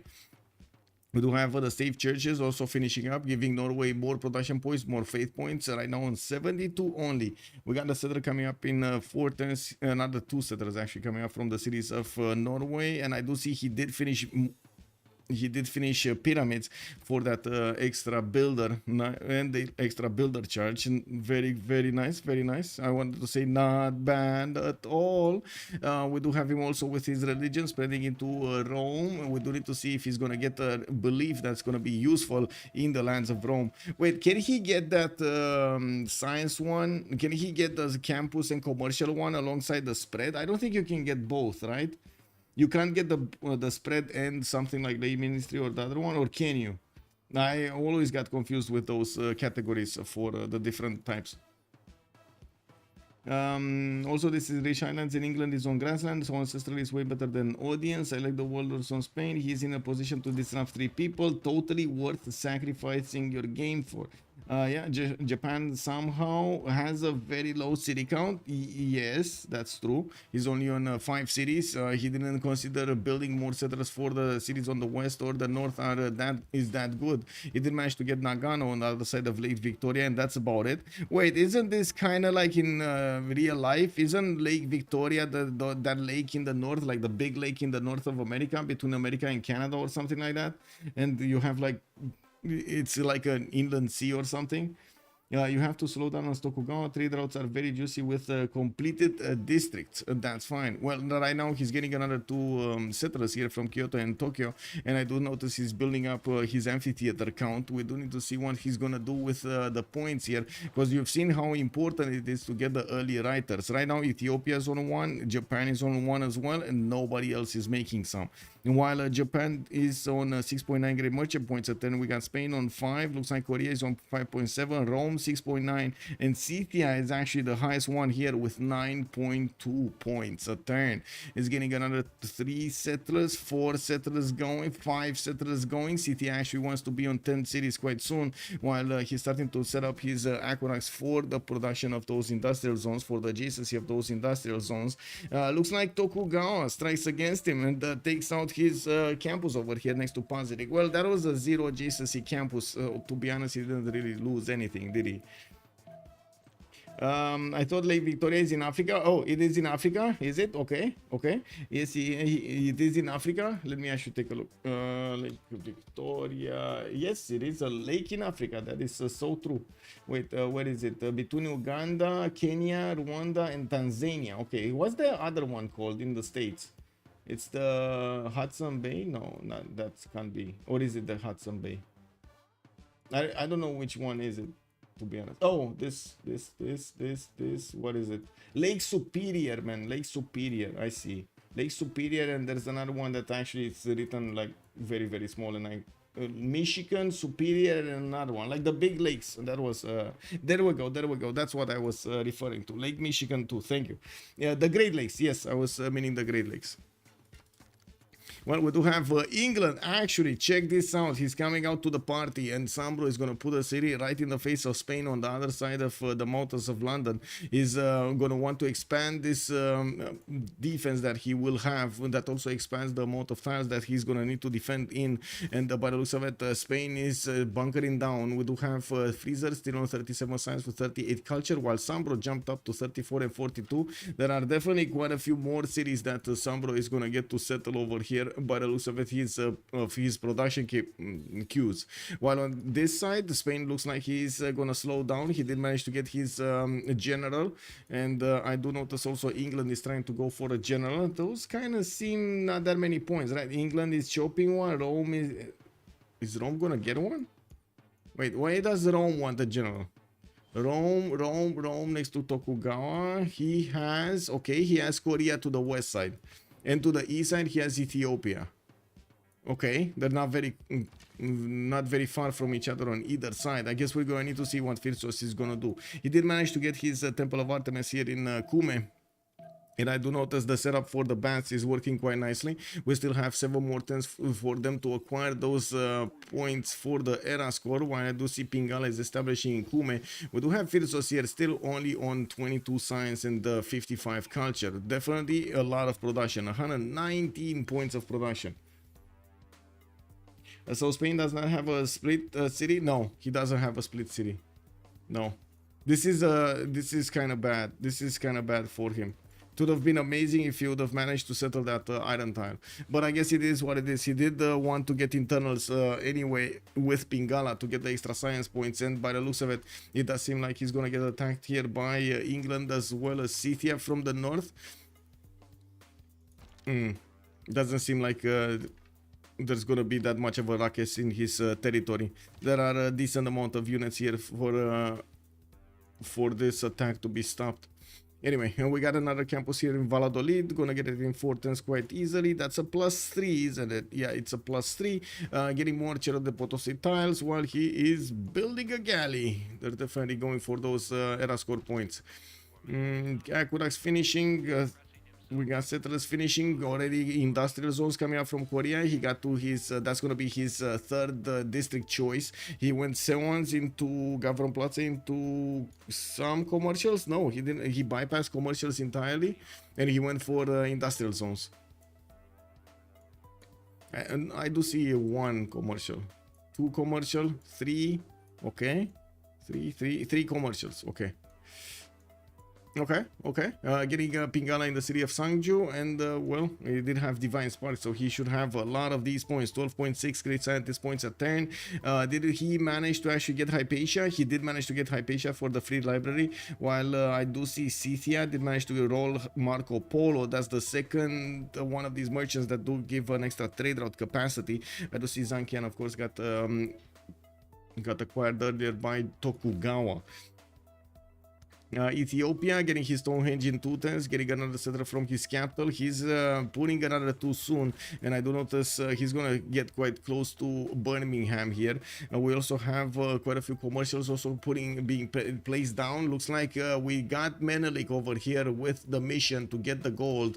I think Sambro is well, I'm pretty sure they're talking in between each other, and they're definitely thinking they're going to need a lot more gold. With Ethiopia going for the gold part and here putting so many commercials is making me ask the big question: is he actually going to stay in another monumentality, or is he going to try to get one of those cheeky free inquiry golden ages here? I don't think he's going to have that many good commercials to go for a free inquiry, and Penbrush and Voice. That's not going to help that much, does it? Is it? This is very tricky. This is very tricky for them. I'm actually very curious how Last Day Company is going to try to play this with only 51 gold and 34 gold and 9 gold and 7 gold. This is quite a problem. Like right now we do have 3 members from Freritos de la Vega making more than 50 gold or equal to 50 gold, with Freritos coming up third with 33 of his own. Definitely not a bad number. We do have quite a bit of production in the population and food from them, not to mention a lot of stats alongside all of those. So I'm very curious how Last Day Company is going to try to balance that out. First of all, they got a 2v versus 1 going against Spain. Spain definitely bunkering down, getting more swordsmen, and I think he's actually eyeballing getting to conquistadors as quickly as possible. One of the unfortunate things here, he doesn't have holy site, does he? He doesn't have a holy site. Well, maybe he's gonna get one. We do have England also getting another one of these encampment training projects that would put him with enough points, or he should have enough points to get the next great general. Spain has generals though, but his enemies don't. Well, right now, but it looks like England is gonna get one. Isn't it better to have Magnus for land fights than Pingala? You need the meat, not the text. You also need the text, to be honest. Actually, you need that it takes more in one. But what is the point of musket if you lose your tiles? So that is true. Well, it's better to have 4 musketmen than 5 men-at-arms. Spain has generals though, but his don't. Fallout TV show is amazing. Oh, Mad Beats, welcome, sir. Yes. Oh, another Fallouter. Hello there, sir. Yes, yes. Wait, are you one of the Vault Dwellers, Mad Beats, or are you one of the outsiders? Huh? Who are you? Identify. I think 2 versus 5 is more realistic compared to food plus production snowball. Project Cisco just downloading it. Oh my god, man. Yes, yes. I did put up the trailer on my Discord, by the way. Start the discussion there. Let's go. I really like the Fallout show so far. Yes, me too. It is amazing. Oh, we finally actually have a show that stays true. Anyway. No more itsy bitsy something bad from Hollywood. This is good. This is good. And I gotta say over there, Bezos put a lot of money into this. Oh my God! Wasn't this production from Amazon? We got Great Bath coming up from Isik. Okay, he's gonna get that next turn. And looking at the run score, Freezer. Oh, let's actually take a look at all of the run scores. 4 turns for this. Spain is gonna need 5 more points. We got Vegeta here needing.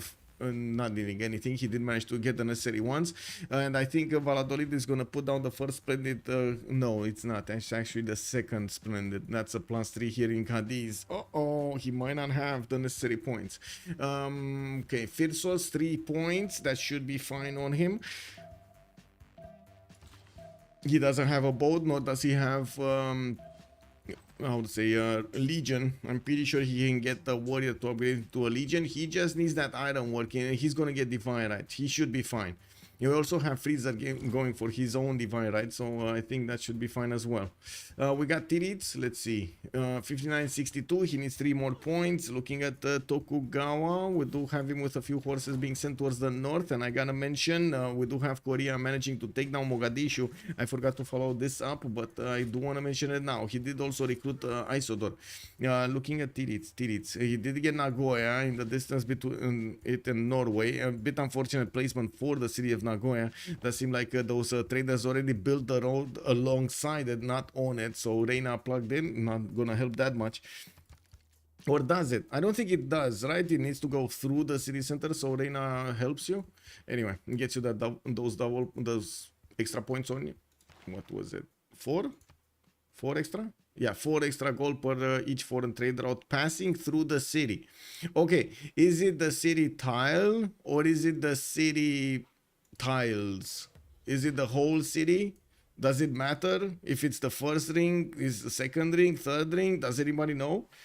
I think it's the city, right? I think it's right the city center that goes through, but maybe I'm wrong, so I want to double check. Just saw another streaming room doing the same match. Bardi, yes, we do have Liege actually doing the same match. Yes, sir. We actually have quite a few streaming from there. Don't we have like LDK streaming, Firso streaming? We might see. I don't know. Yeah, 90% is the city center. I think it's city center also. Yeah. How to make sure the tender doesn't pick the observer. First of all, you want to take a look at here, Bardis. Look at the timer. This is so fast for them. They barely got time to think about their choices, let alone listen to me or Liege or any other commentator talk about this. It's very punishing if you actually take your mind off the game.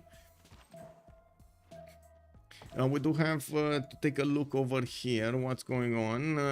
CTI is gonna have 47 out of 56 points. That seems quite low at this point, and doesn't seem like he's gonna get those extra easy points. He's gonna get his divine right next turn, and that's well, 1 turn earlier than he needed. Okay, that's fine, and we're going to need to see if he's gonna get the extra 3 points he would need. While he did manage to acquire a general, so did the Spain acquire one, and Spain, I do see he's gonna get well, an English army on his borders alongside the Syrian army to his north.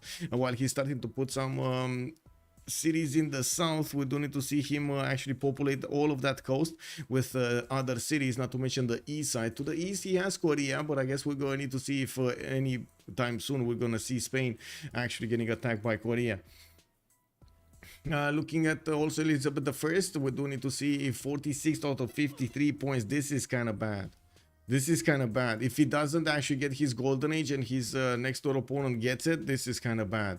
We do need to see if that ancestral hall choice he made 2, 4, 6, 7 cities right now, maybe getting some more in the meantime. No, he's not. If that ancestral hall change he made, he's gonna give him the points.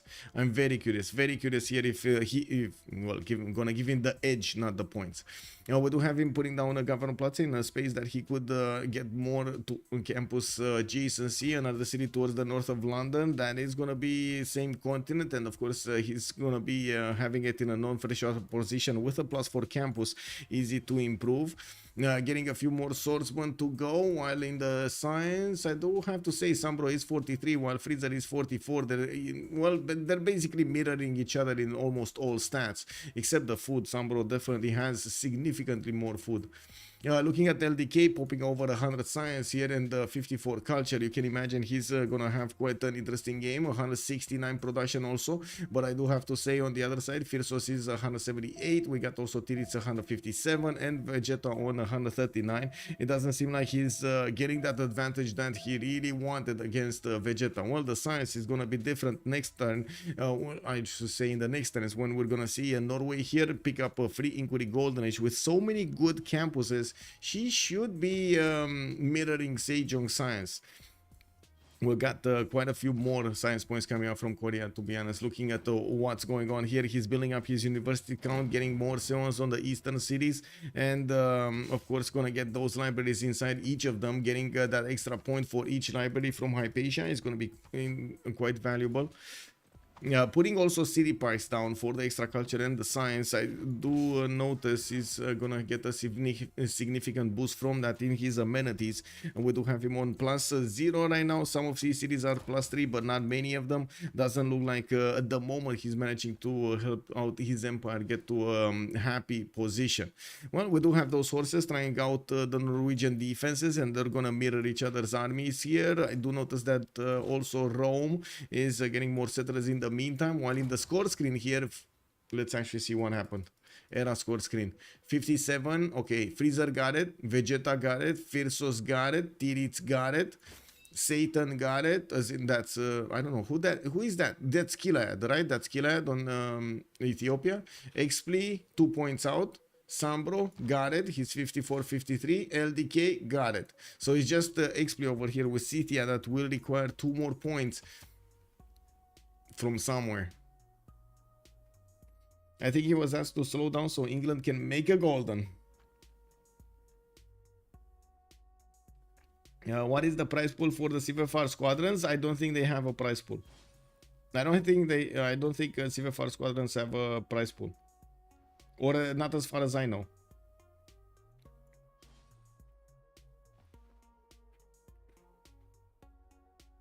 Okay, did he get it? No, still no. 54-56. I'm still waiting here for Scythia to get his, or not get his golden age. Okay, we got a war. Is that gonna put him? Yeah, there we go. He got it. So everybody in the game did manage to get their golden ages.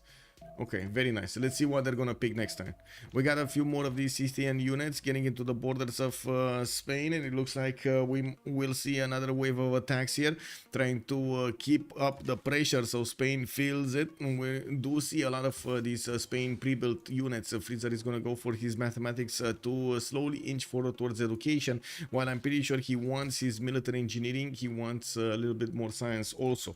Well, we do need to see how fast and what kind of era he's gonna get here. I gotta say, I don't like he's only on 5 cities. Yes, now he's on 6, but I still don't like he's on 5 cities.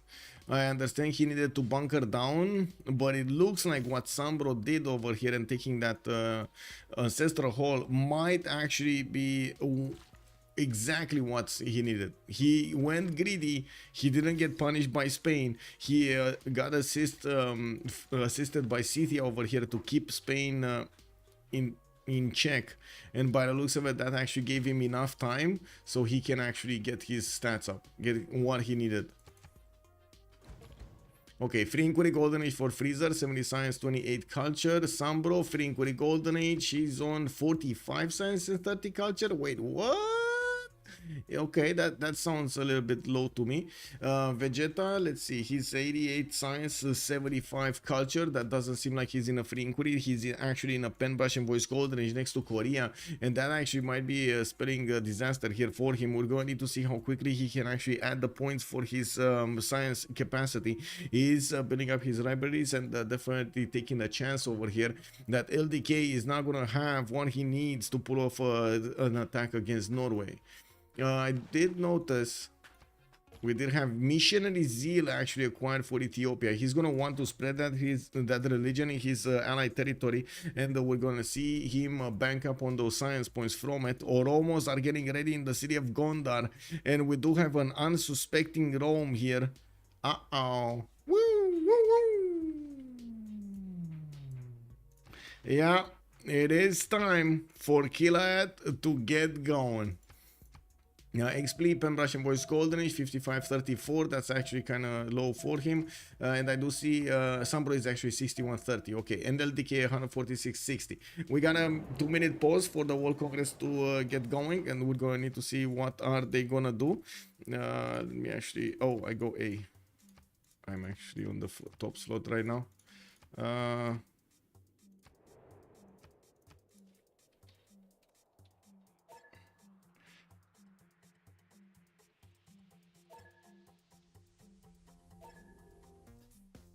Okay, so be right back. 2 minutes, and we're gonna need to see what's going on.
Ooh, yeah.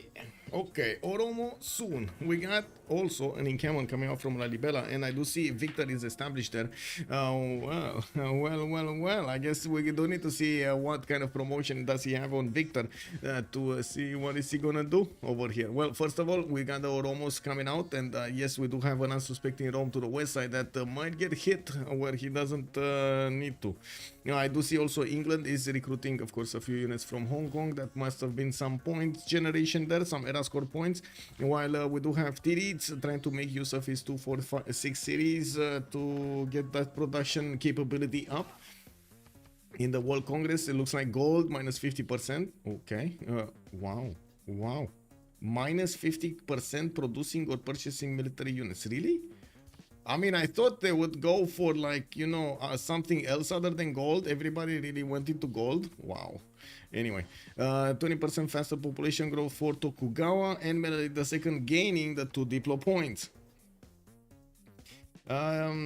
You're losing big points. Wait a second. What's going on in the prediction? Why? What's going on in the prediction? We got some 600,000, 700,000 points being put in over here. Very nice, very nice. Well, they're like 660,000, but sure, let's do it like that. We have Tampa. The Oromos are gonna be cool. let's see what the Oromos are gonna do here. We do need to see also if Scythia is gonna follow up with an attack against the south here. He definitely is keeping the pressure up on Spain, not letting him actually settle more cities to the north. While we do see a lot more of these swordsmen are coming out from the cities of Spain, I would imagine he's actually going to try to go for his conquistadors here. It doesn't seem like Sambro has enough science to stop this attack. Usually, if you do want to stop a conquistador attack, you do need to have at least muskets, and even muskets might not hold the charge. A lot of field cannons might do the trick. Well, there are choke points that definitely England can make use of, and we don't yet have a religion from Spain. I wouldn't be surprised if he's gonna try to get the holy site here in Cordoba after he's gonna get that builder. Well, he does have over here that city on another continent, giving him access to 2 amenities that I can see, and he definitely needs every amenity that he could get his hands on, so he can keep his people happy. Getting also more markets.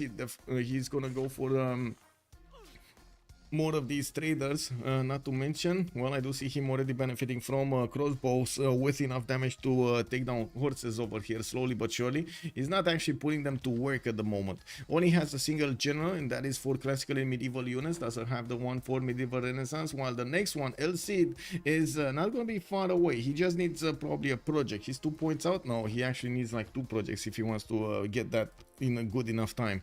Looking at the tech side here, we do have freezer and castles. That's not far away. That's not far away. That's here. Why is he going castles? Why is he going castles instead of going for gunpowder directly, man? You don't really need that for military training. You don't need that from printing. Anyway, maybe he's going calves. We don't know. I guess we'll see. Maybe he's delaying a technology and tries to get something else so he can still pre-build. I think he's pre-building. 3 versus 3, Spain and England are not so strong. I think City will clean up this so badly. We're going to need to see. Also on YouTube, we got you're gonna get gold. You're 2136. I don't think I got gold. I think I got normal. Korea is taking off with science. Yes, he is. LDK over here doing amazing also on the production screen. 193 production, but I do see he went pen brush and voice, still building up his universities, and by the looks of it, we do have Galileo Galilei in the next one. Hildegard of Bingen got picked up by Ethiopia, getting that extra science on his holy sites. We didn't really see amazing holy sites, but you know, any extra science is good science in my book. Now we do have Ethiopia here getting that attack going. He's not gonna get discovered. Anshan is a city of Vegeta actually. Whoa, he might get discovered. We do have Anshan here with an archer looking at one of the Ethiopian units. I think this all depends if that archer is gonna light the sky, if he's gonna light the fires from Mount Anshan to Mount Doom, so he lets know his friend over there, Firsos, that he is getting attacked. Well, I guess we're gonna need to see what Rome is doing. Okay, when do you think we should be worried? Is it right now we should be worried about Rome, or is it later? Because these Oromos, guys, these Oromos are 6 movement. They move very quickly. They don't care about a lot of stuff over here. They just move. 2, 4, 6, 7 of them got upgraded. And I do see Ethiopia is going to get in camel training projects. He's going to chop them quickly. A bit of unfortunate that he didn't get them earlier. Uh-oh. I see the Terminator has arrived. Who is the source of Anshan? It's Vegeta. It's Hardrada. Yeah, FDLV, they see it. They should see it. Jack Hook, hello there, sir. Last Trade Company is strong for the late game, mid game even. Yeah, they look quite strong over here. I do see a little less science and quite a bit less culture. But by the looks of it, they are going to try off some attacks over here against their opponents. Definitely with the push on Spain, for example. This push on Spain comes right at the time that he's very, very close to getting his conquistadors. Has a lot of swordsmen in the defense, and I don't think these knights are going to be enough to stop the stop the attack of Spain on England. He definitely can deploy quite a few units to the west side and try his luck against Newcastle, Stoke upon Trent or Manchester. I'm already past the point of worrying and have accepted. Wait, really? I mean, he must pull off something out of his hat. Okay, there we go. Knights coming up in 2 turns. I think they might know. And I guess it is a question if Ethiopia is going to go against Anshan here, or just not going to ignore Rome, or he's going to go against Rome. We don't yet have visibility from a spy in the cities of Rome for Ethiopia, so I don't think he knows what's up here. He is seeing the garrison defense strength, and of course he's 36 right now, and I'm pretty sure he knows that's a stronger unit than these. Wait, does he have a stronger unit than these? He has just this, the trebuchet, right? Which is 35. Well, it is one of this. Let's see over here. Norway getting his Oracle next turn from Alesud. He's already on 2, 4, 6, 8 cities, and I do see he's getting a wave of campuses. He put quite a few units towards Korea, towards the west side, while at the moment I don't really see Korea getting a lot of units against him. It's just, you know, a bit of posturing over here between them. While we do need to see what's going to happen here, it doesn't look like the Ethiopian units are going to be stopped by a single knight, but we do have more in the production queues of Rome. And wait, give me a second. No, it's fine. Okay, it's fine. We do need to see what's gonna happen here in well, a few minutes with the Terminator. Korea is taking off. Yes, weird for me that Spain went printing before gunpowder. He wants to pre-build, keep pre-building. That's the thing over here on Spain. He wants to get as many of these swordsmen out and upgrade them with the Conquistador promotion when he's gonna get that. So I'm pretty sure he's just going for technologies he would have gone anyway, but waiting for the perfect moment to actually upgrade his conquistadors. He will need a lot of them to first of all defend the Scythia and second of all attack into Spain. Not to mention, I think he's thinking, he has a dream of actually unlocking nationalism, but I don't think that's actually going to be happening here anytime soon. We still don't have a holy site from him, which is a very important part, by the way, of this strategy, unless there would have been another choice. There would have been another choice. Like Norway could buy some missionaries to send to Spain, and they could try to use that. Because I think it works. Right? Doesn't it work with a missionary from another religion, or does it need to be your religion? I think I saw this one time, and it worked with a missionary from another religion. Did they fix that? England sues the thing next to, oh, he sues this one. Yeah, he got it for a golden age. Yes, it might have triggered him a bit. Yeah, that also might happen. Yes, this also might be the direction of those knights. Could go to the southeast and be oblivious to what's happening in the north, while Ethiopia is getting closer to the borders of Anshan. I honestly don't think he wants to attack into a 52 defense strength city with walls, and I do see he's getting his Oromos right in the face of that archer of Rome, which will need to retreat immediately if he actually wants to survive. If not, well, I guess Rome is gonna need to put the knights up so he can defend those amazing marble tiles. Well, that's one down, and I do see the Oromos are just getting in unimpeded by the Roman units. Yeah, this is a problem. This is a big problem. So many tiles are gonna get pillaged here. There is no way he can get units on 1, 2, 3, 4, 5 tiles over here. He's probably gonna get 1, and that's about it, right? No, 2. 1, 2. Okay, he could get the line. No, he put this knight here. Well, I guess Ravenna was in danger, but was it enough in danger? Like, that city would have been, I guess it might have been enough in danger. Anyway, these Oromos are actually quite strong, even against the knight 60, against the 60 strength. Intel on opponent's movement, military alliance, not bad. And we do have Rome trying to push back these English units of Hong Kong. Rome's going to be pillaged so bad. It's going to be pillaged. I don't know if so bad, but at least like 5 times are going to be pillaged. The great Ethiopian sacking of Rome. I think it's in how to say in modern lingo, I think it is squeezed. I think Rome is getting squeezed. Or how was it on Twitch? You would say milked, right? He's getting milked. I've got discussion about Congress with my friends. Don't you think BBG should change religious to a +5 or -5 non-religious units, or is it important to save the irrelevant votes? I don't think it's important to save the irrelevant votes. I don't think right now they found a choice that would actually be nice to change in the World Congress. I think they went and really changed how to say the game with drums of war, implementing drums of war instead of the 4th option, and they are probably going to look at it in the next patch for that one. I don't think it's a good approach to change multiple game mechanics, like especially like these important ones like the World Congress or the how to say the governors, multiple governors at the same time, and so on, from in the single patch. I think it needs to be done in waves, so you can slowly balance out the other one, iron out the imbalances that this causes. Delicious Roma milk. Yeah, I guess it is. It's happening. It is happening over here. Where we got an aqueduct. Oh my god, look at the shift enter. That's 5 tiles. That is 6 tiles that these guys are gonna get. And it looks like well, they're not gonna care that much about these knights of Rome. Yes, we do have some corsairs also getting in there, and I do see a new knight from Rome. While these Ethiopian units are just waiting for the next turn to milk those next mines over here.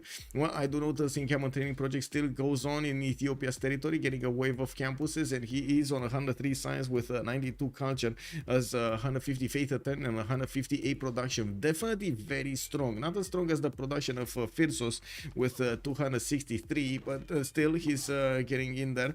Let me actually get the Terminator, because the Terminator is probably gonna terminate my door. Wait a second.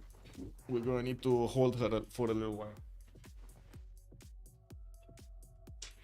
Yes, Terminator. Hello. Miss Athena. Stăm cu mingi? Stăm cu mingi? Yep. This is Athena. Hello. Hello. Yes. Meow meow. No meow. No meow. Okay. No meow.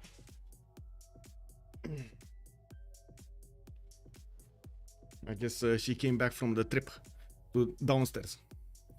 Okay, so let's take a look on the map over here and see their scores. Philip II, he's getting pushed right now. Looks like he will need to upgrade those swordsmen sooner rather than later. He should have many times technology soon. Military tactics coming out next turn, while England keeps up the pressure on the west. Doesn't seem like he has strong enough units to do that much damage. We do have Toledo getting the walls up, while multiple knights are getting in there. Does seem like for the early beginnings, Scythia is going to get a lot of health back from just attacking into these units. There are quite a few crossbows that will be put to the defense, and we're going to need to see him. Wait a second.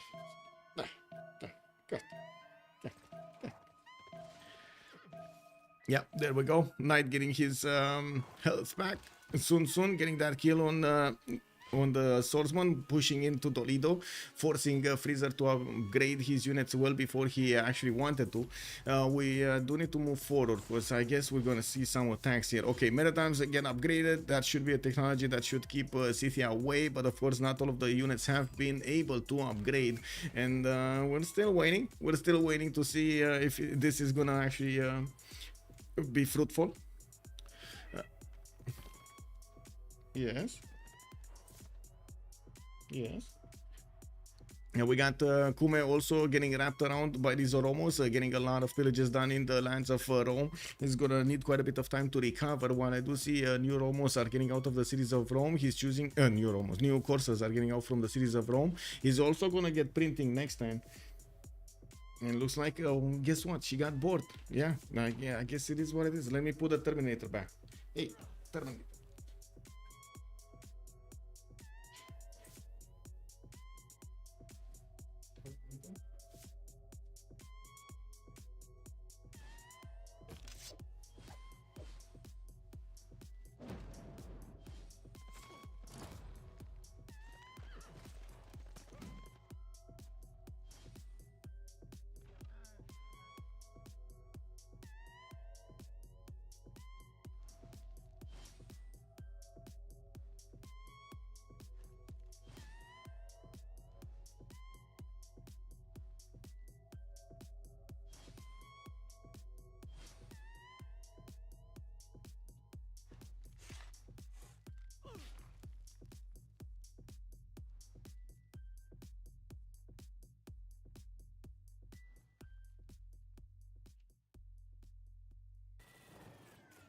Okay, sorry about that. Depends on Spain. Think. Yeah, no, these units are just there to pillage. Yes, he's not actually getting these units to do the damage against cities. They're there to pillage and rip apart his opponent's territory.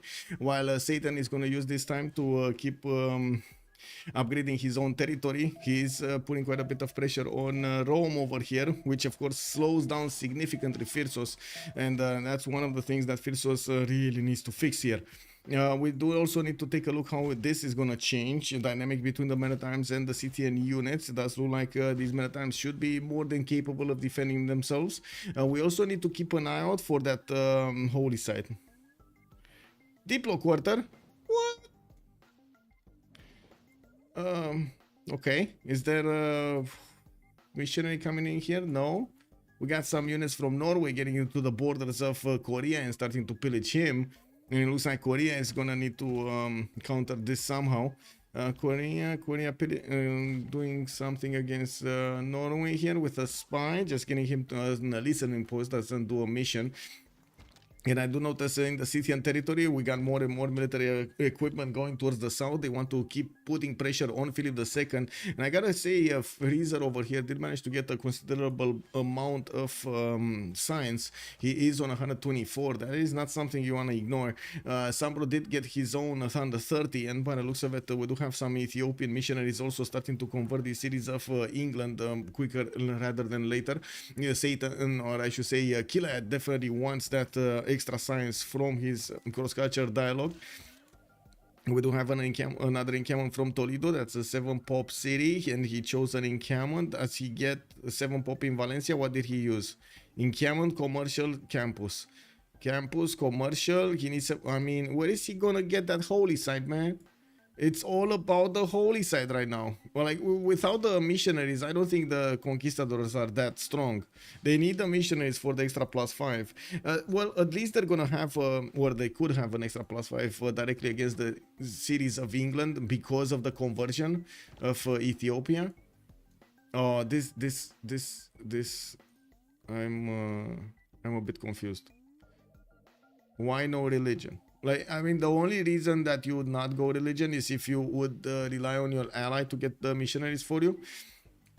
And, oh well, it is what it is. Maybe he listened to some metal today. Can you please also explain how actually works Sejong cultural boost? He gets culture every time he got the tech, or is it every time that we can't see? Okay, let me actually refresh my memory over here. You complete your first technology from a new era, and when you complete, you receive the science per turn as culture. It's basically what it says. So you have 100 science per turn, you finish the first technology, boom, you get the culture. You get the culture as in, you get the culture as I would say direct boost, but you cannot, I don't think you can roll it into something else. So you need to always have a waypoint set on your civic tree so you can actually roll as much culture as possible.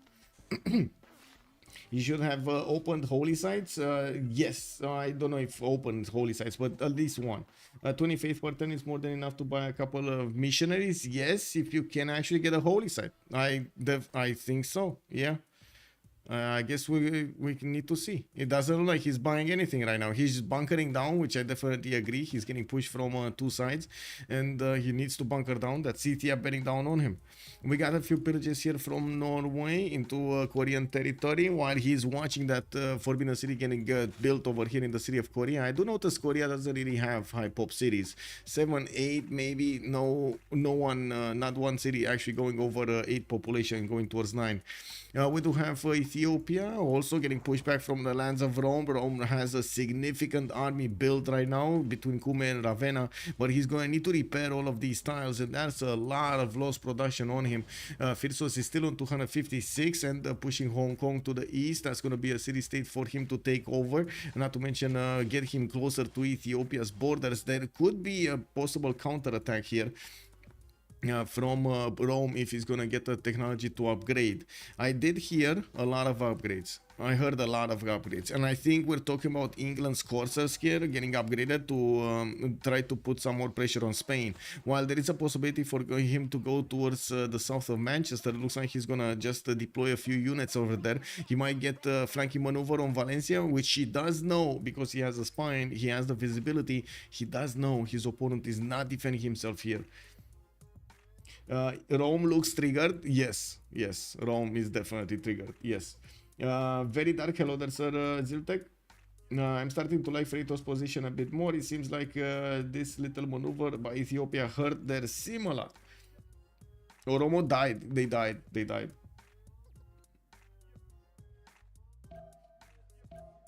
Yeah, Bobby, I should have had a religion by now. Yes. Well, I guess we'll see. We'll see what will happen in the next few turns. What I do notice is Tirits is getting quite strong over here in the science screen, and we do have LDK with 250. Tirits is in a free inquiry. LDK is a pen, brush, and voice. That is a problem. That's definitely a lot more science base for LDK.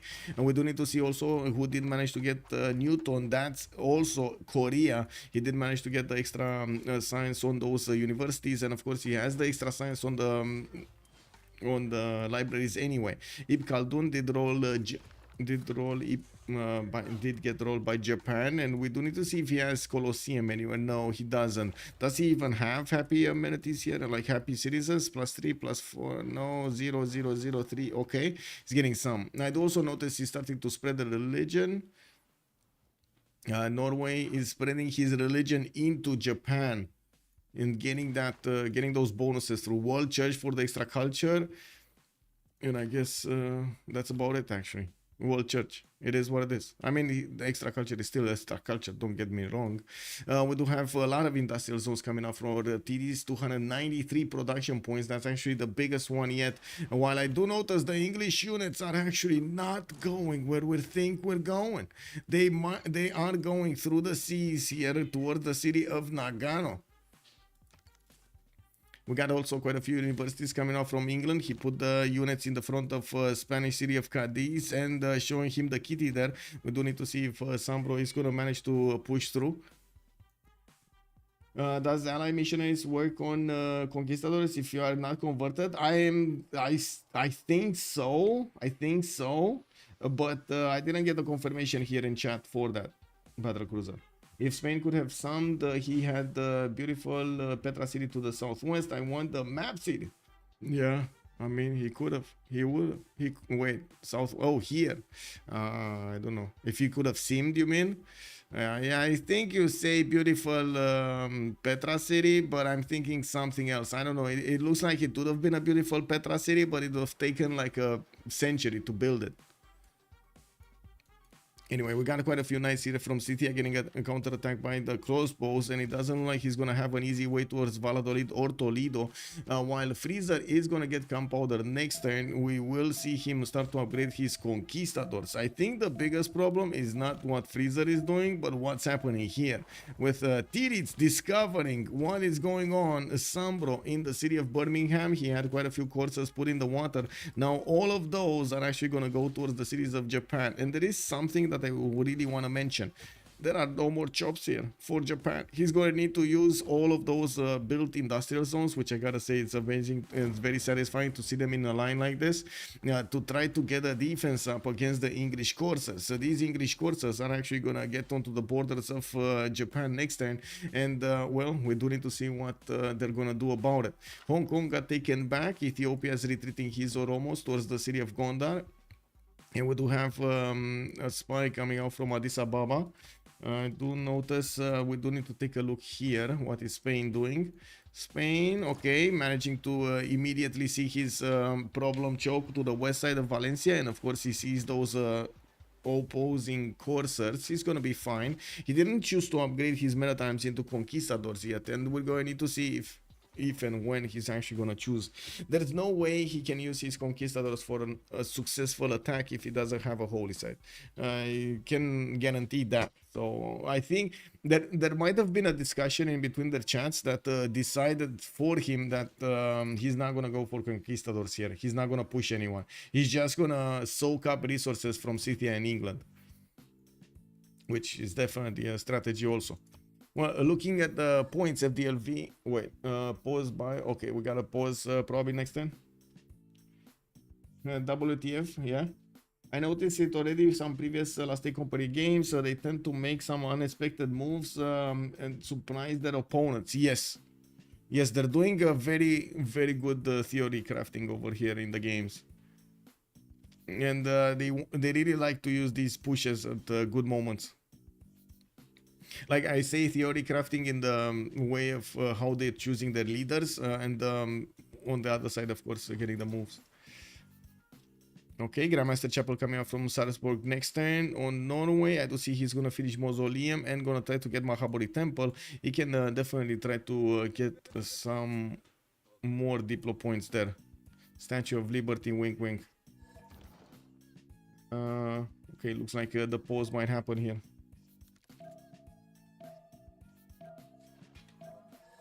I guess it gives me time to try to settle the cat. What's the situation on the scientist? Ibn Khaldun and Newton got picked up. Sejong got Newton, and Ibn Khaldun got picked up by Japan. And we're watching this, right? We're watching this with Japan putting a few heavy chariots in there. He did jump up to 234 science with 100 culture. I gotta get a cat, man, because she's not gonna stop. I know she's very stubborn, extremely stubborn.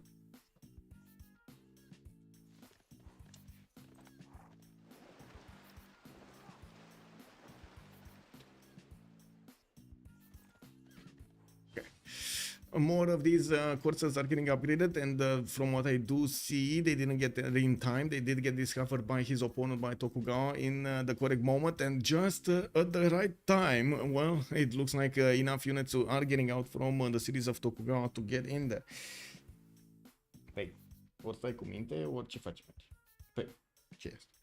Let's actually take a look also what's going on here. It looks like these Oromos of Ethiopia, they try to see what's going on next to Hong Kong. Maybe they can get a free pillage, and they will get a free pillage on that mine over there on the iron.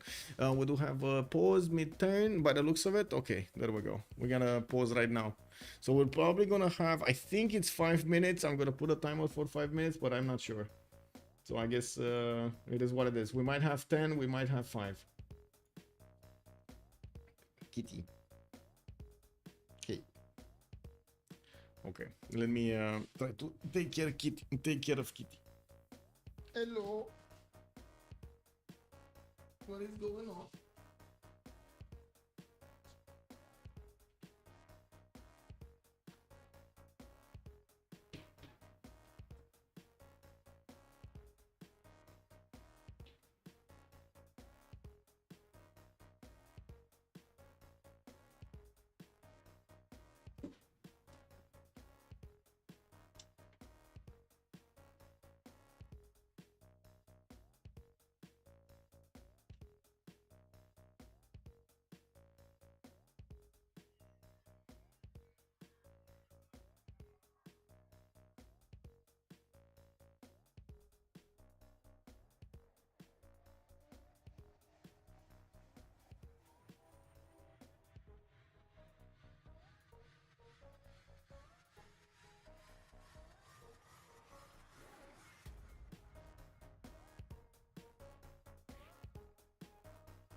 Boy, yeah.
Okay, let's see. Quite a few things happening in the mid game here.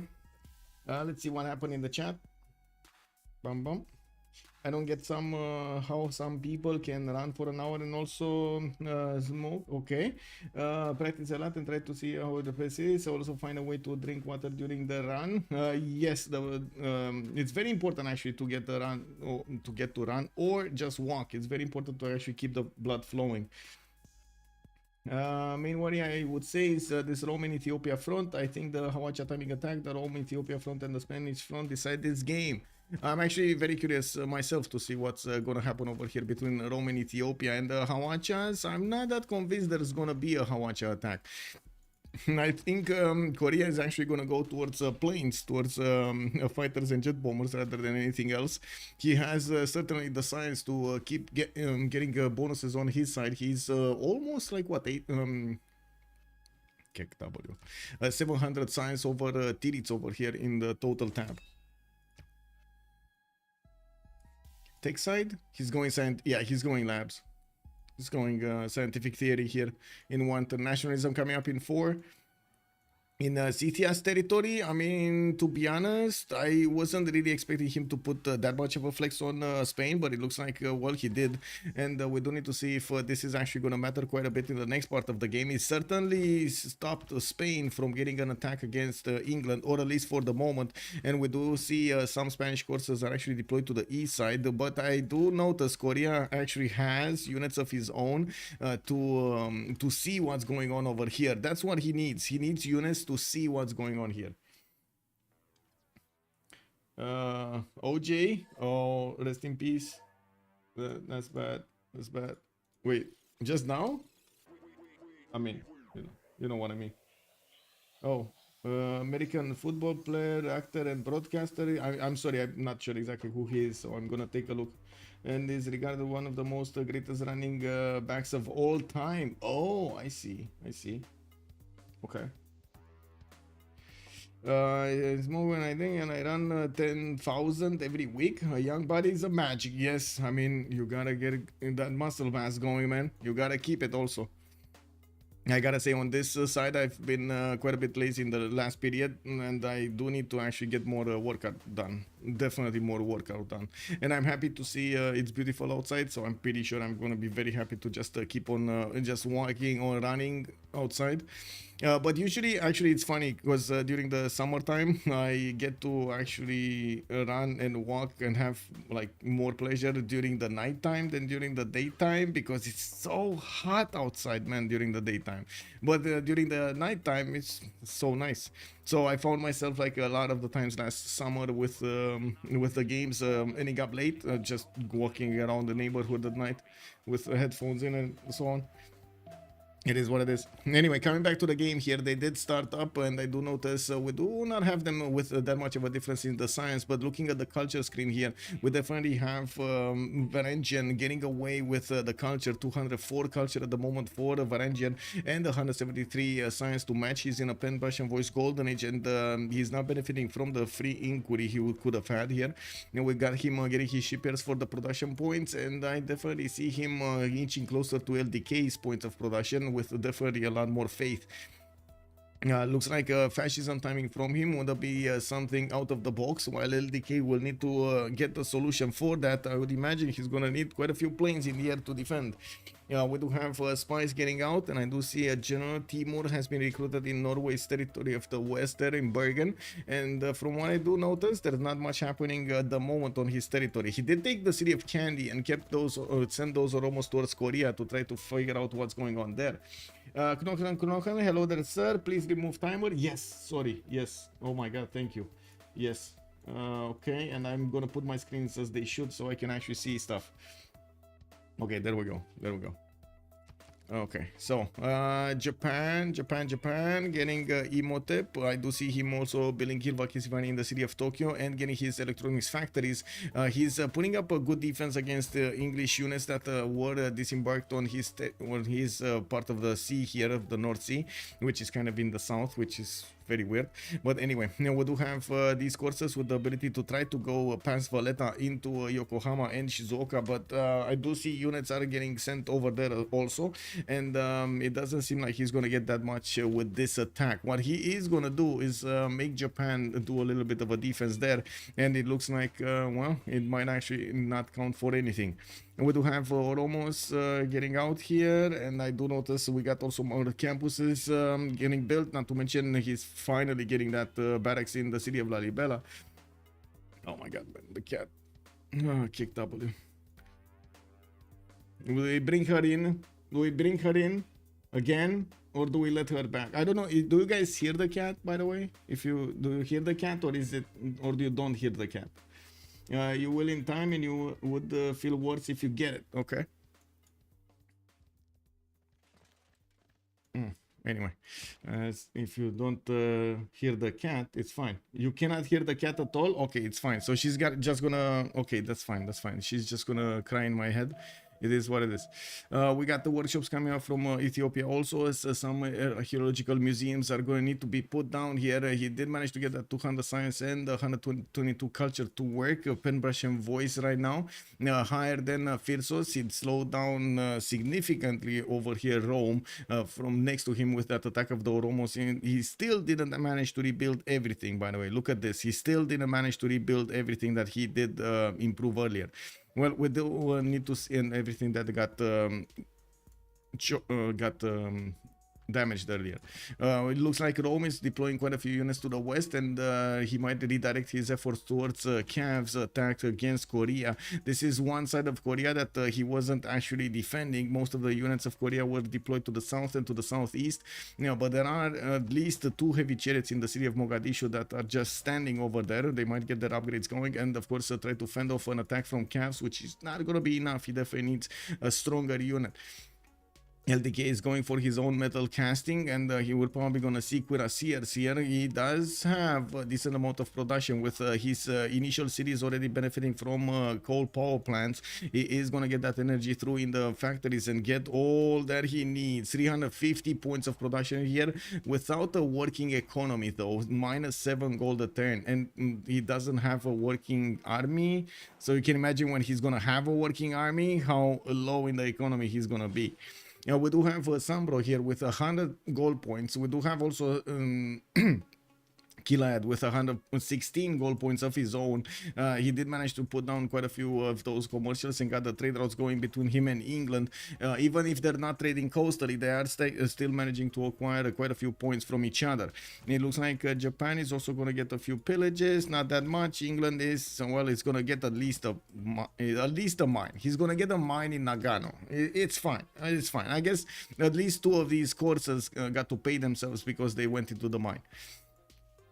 Now we do have Conquistadors showing up, and we do see the 67 damage, not the 90 that we were expecting. Plus for Oligarchy, Military Alliance, they don't have the extra +5 against the English units from a different religion. And I don't think this was a question, right?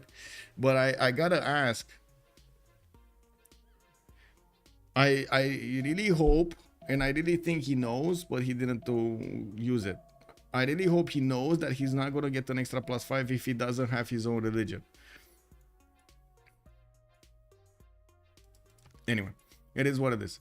Or I think it works even if you're converted by an allied religion. So, oh my God, so much that could have happened from Norway. So much that could have helped over there, Spain. Yes, I know he's far away, but still. Yeah, those missionaries would have been gold over here, or at least just one to convert the Moksha city, and then every other city would have just passively converted slowly. Anyway, these English coursers are actually going to creep closer to Cordoba, and then we want to actually enter those borders to try to smash the city center. We do have also Tirits managing to get that 255 science. Does seem like he kind of leveled off here. He's trying to protect himself and at the same time keep on simming. Looks like he put a courser to the north and unfortunately couldn't build a line of defense against these English coursers. They are going to manage to pass just right by and get into the meat of things, into the Japanese main marketplaces over here in the industrial zones. He's going to feast in the electronic factories, man. He's going to take those robots back home. Anyway, looks like also we do need to take a look what's going on here. Calves have been upgraded. We got Korea with an archer. He's gonna smell danger, by the way. The second these calves actually walk through the forest, he's gonna smell danger and probably gonna ring the alarm, start the fires in the lands of Korea one by one. We're gonna see these mountains start to erupt here, and gonna give a readout to LDK. That's how it was, right? What we see in the Lord of the Rings and other movies like that. Like you get a you get a forest here, like you get a fire. Sorry, you get a fire here, and then you get a fire here, and then you get a fire here, and then so on and so forth, right? Until the other part of the map is gonna get a message. Menelik's religion, he went for the cross-cultural dialogue for the science. Watts, he improved for the science and the faith. And missionary zeal for not costing terrain and features. He's gonna want to spread like wildfire here into his allies so he can get as much science as possible. And to be honest, it's working. 218 science, 120 culture, definitely working over here for Ethiopia. He did stop settling cities. He's on 2, 4, 6, 8, 9, and I do notice him putting down more campuses and finishing up another encampment here. He's getting his archaeological museum from Harar, and well, I guess we're going to need to see his next attack here. I gotta say, I'm a bit worried about his next phase of the game. I guess we'll see.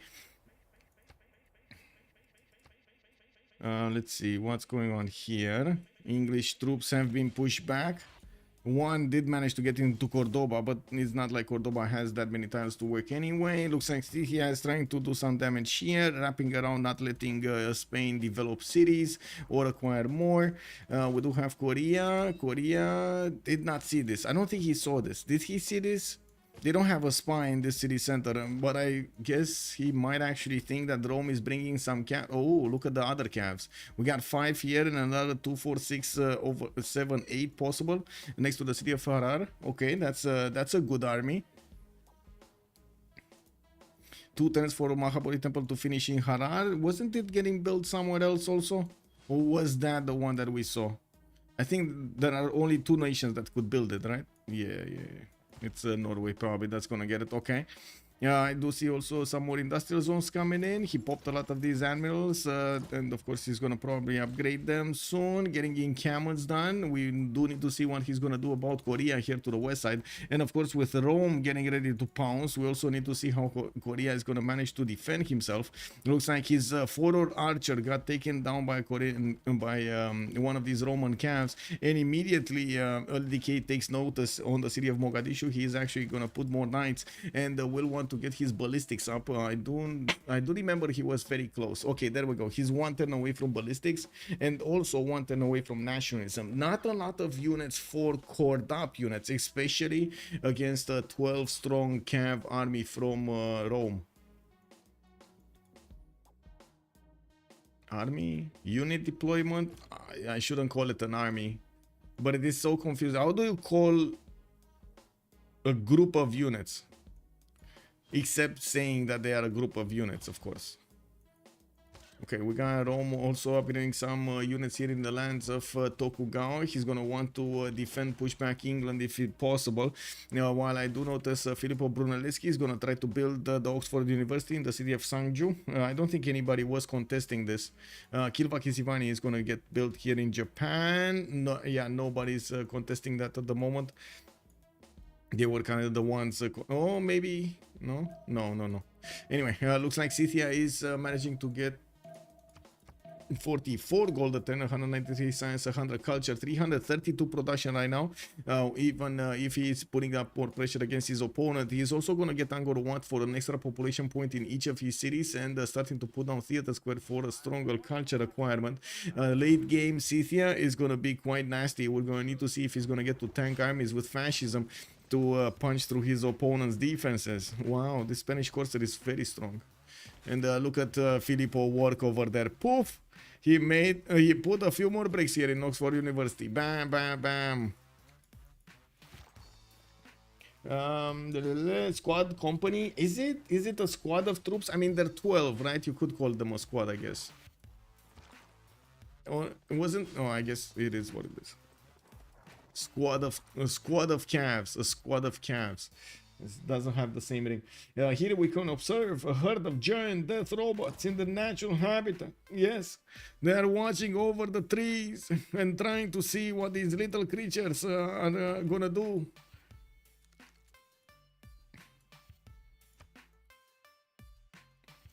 Well, we got quite a few universities also coming out from Rome City. Looks like his science is gonna take a big leap here with only 195 points. Does seem like he's gonna get good in the next era. He is in a pen brush and voice golden, so all of that he's gonna actually keep. While we do have Sambro dropping quite a bit of his science next part, so will Freezer.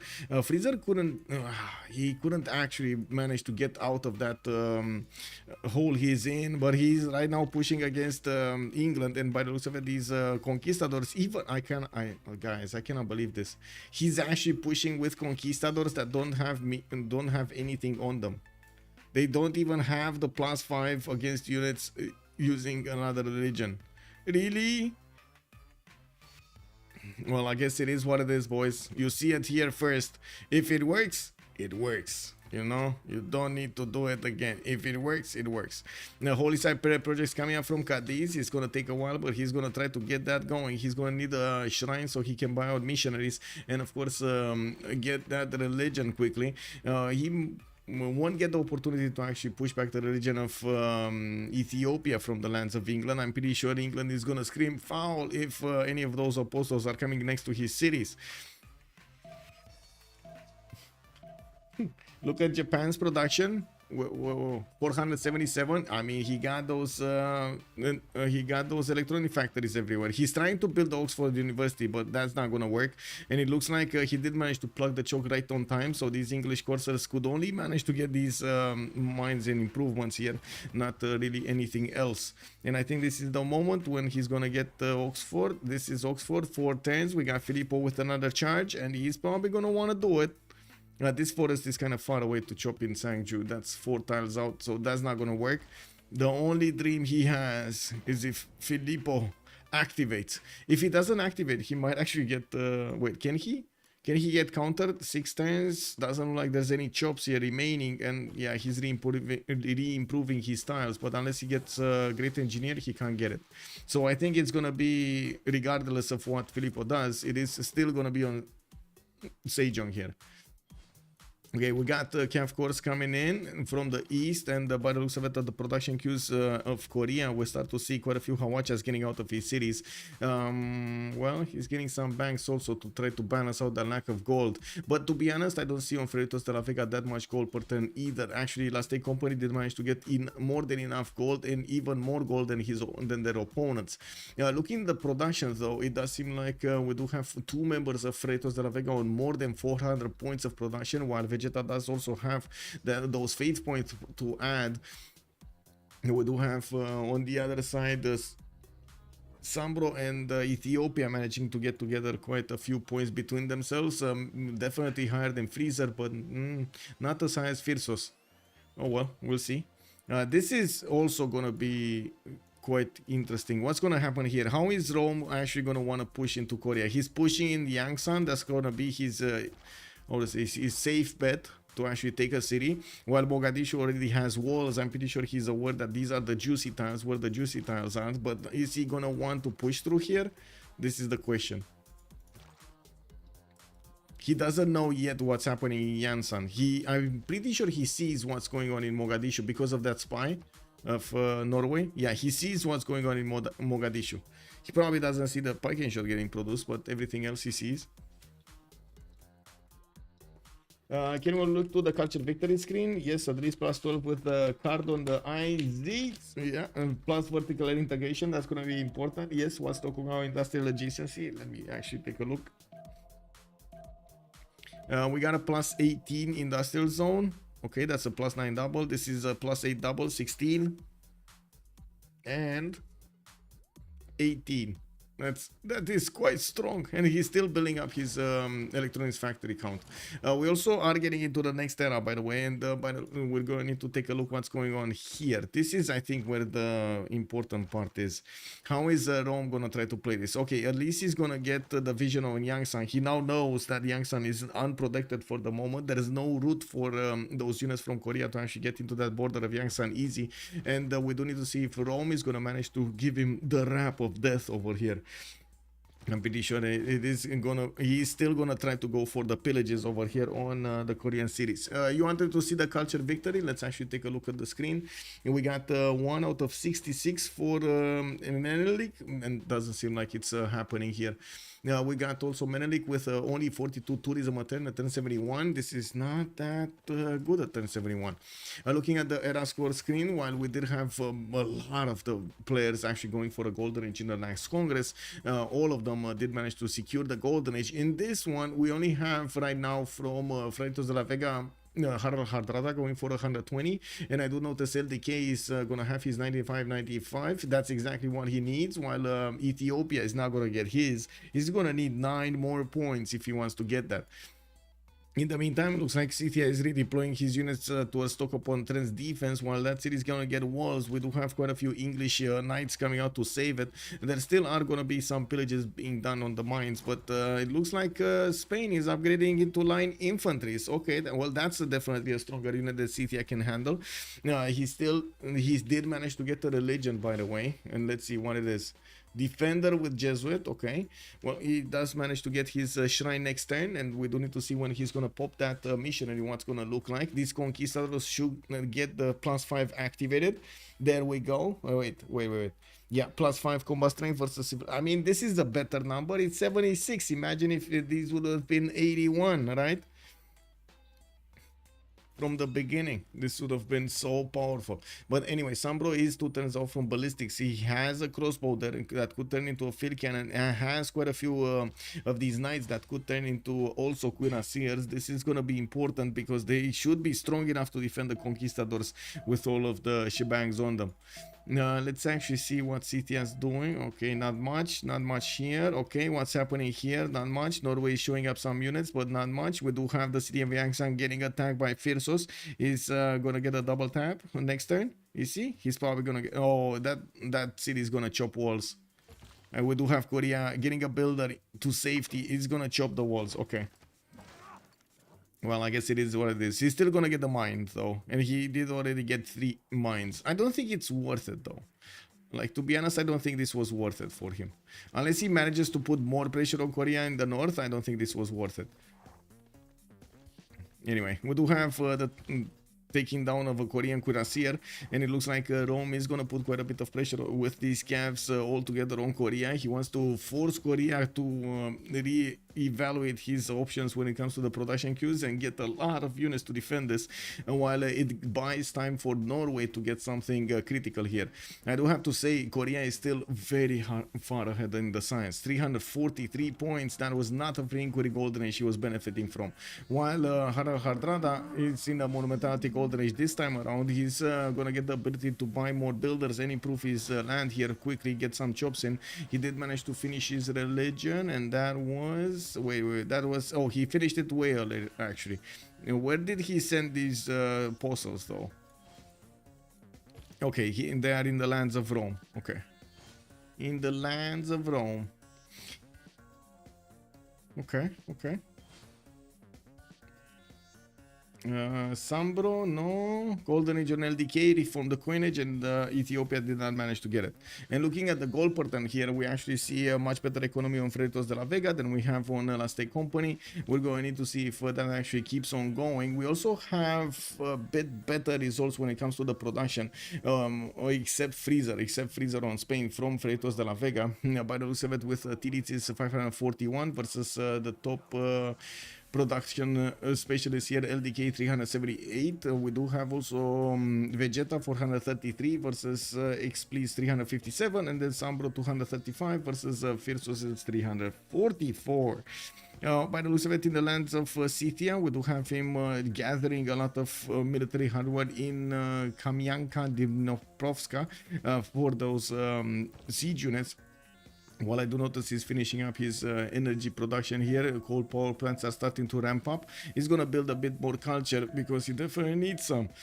200 science though is not bad for XP. We're gonna need to see if this actually gives him the edge, but it looks like these units of Spain will have a problem.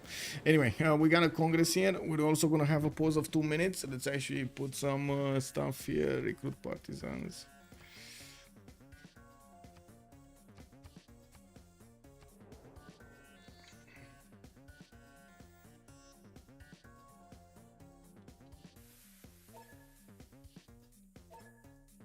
Okay.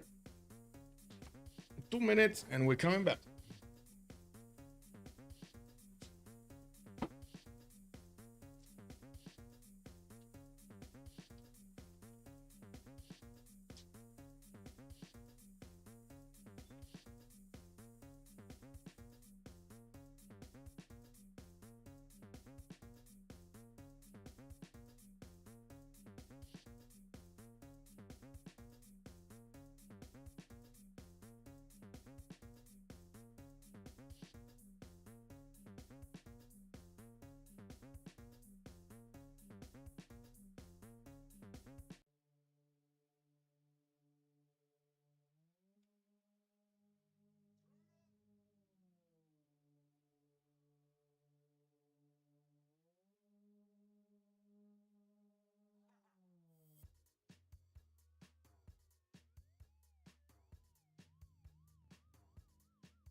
So did anybody actually get to see the Fallout or no?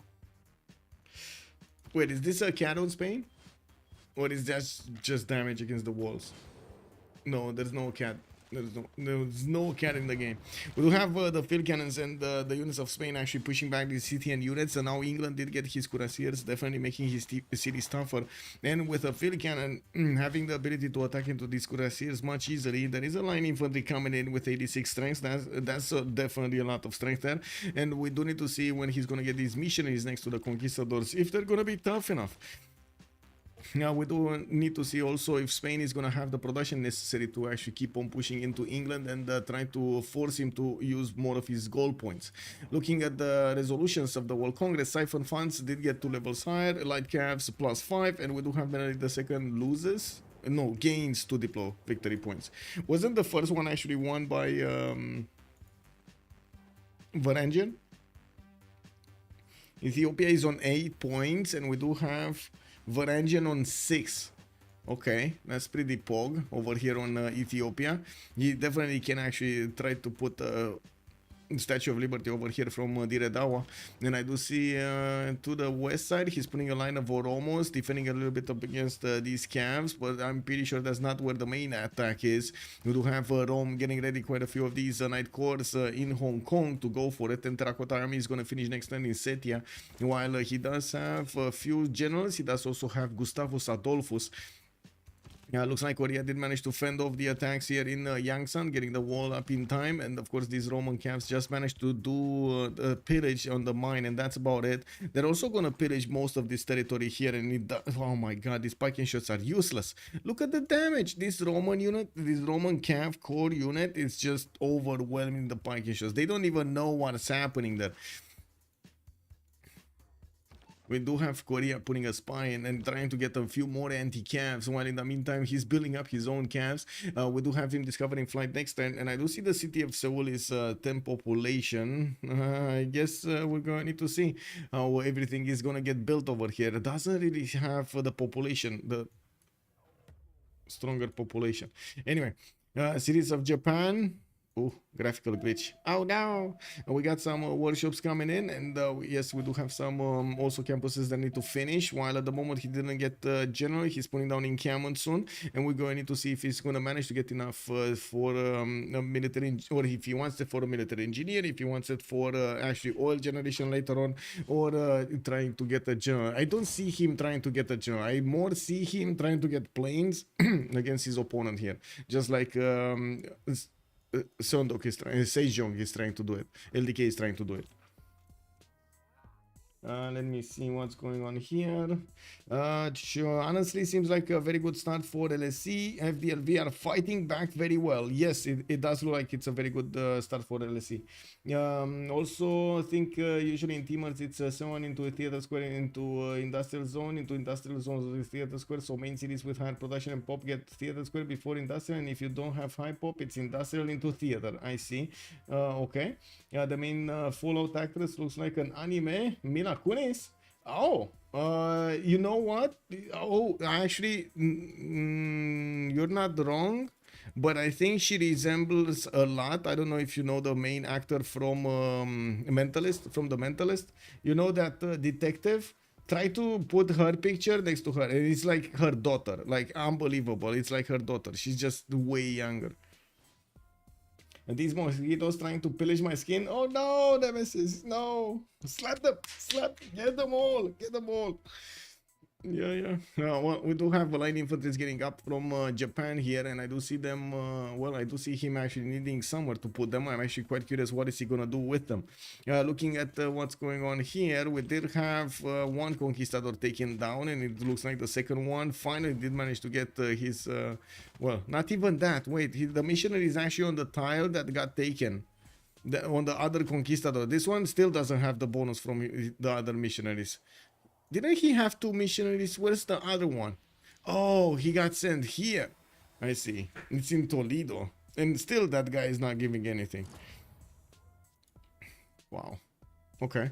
I guess he didn't need those 5 points anyway. It's fine. In the science screen, it does seem like Lastic Company is going to need to catch up a little bit. We do have XP with 200. We do have Sambo with 155. He did manage to, well, lose his free inquiry golden age just as Freezer did, but it doesn't look like it hurt their, both science or the science between them that much. LDK though, 329 science, forced to do more military on the east side. He is slowing down his sim, while we do have Vegeta putting up more acceleration. We do have him getting his industrial zones down, more campuses, and getting Bolshoi Theater out, and getting Colossus. In the World Congress, as I did say this, right? +5 combat. Wait, is this might be the helicopter Congress also, right? Like right at the end of this, we might actually see helicopters coming out from Tirits, for example. Interesting. Why is he building? I guess he's not going helicopters. That's why he's building. He's going labs. Sanitation coming up in next turn. Okay. The replaceable parts also for LDK. He's gonna get his infantries. It's not like he has a lot of them. It is what it is. Ooh, actually, Pike shot course. Wow, they take so much damage attacking into a normal cav, and they die attacking into a cav.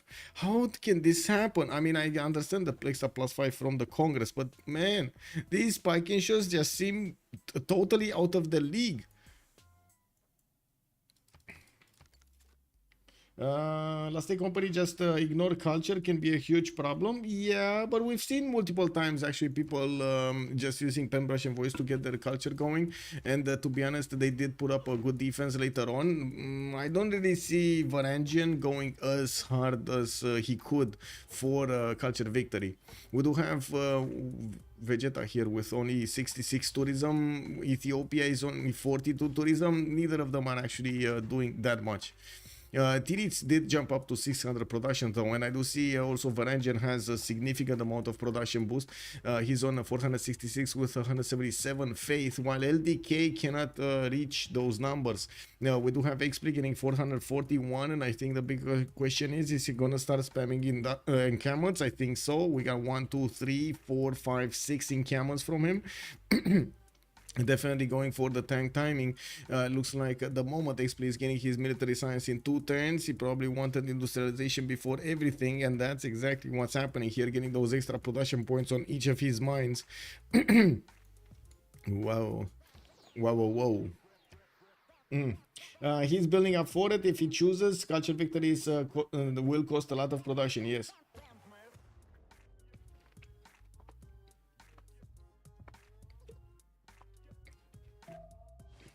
Okay, so you're talking, the fascism timings don't really seem to be happening unless Harald is gonna want to do one. Harald actually has a good timing for the fascism. Not very good though.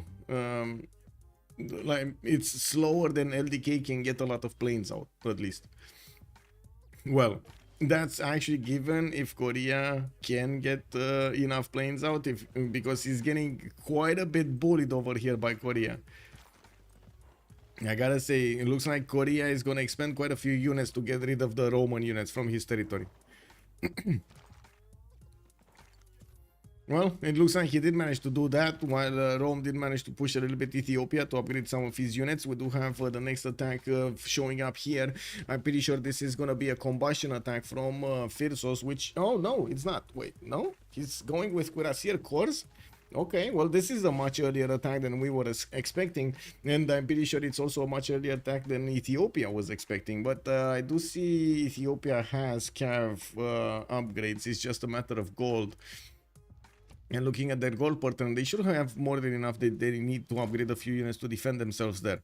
Well, Japan still needs to build some more of his electronics factories, and well, I do notice at the moment he's not getting pushed by anybody, nor is he pushing anybody.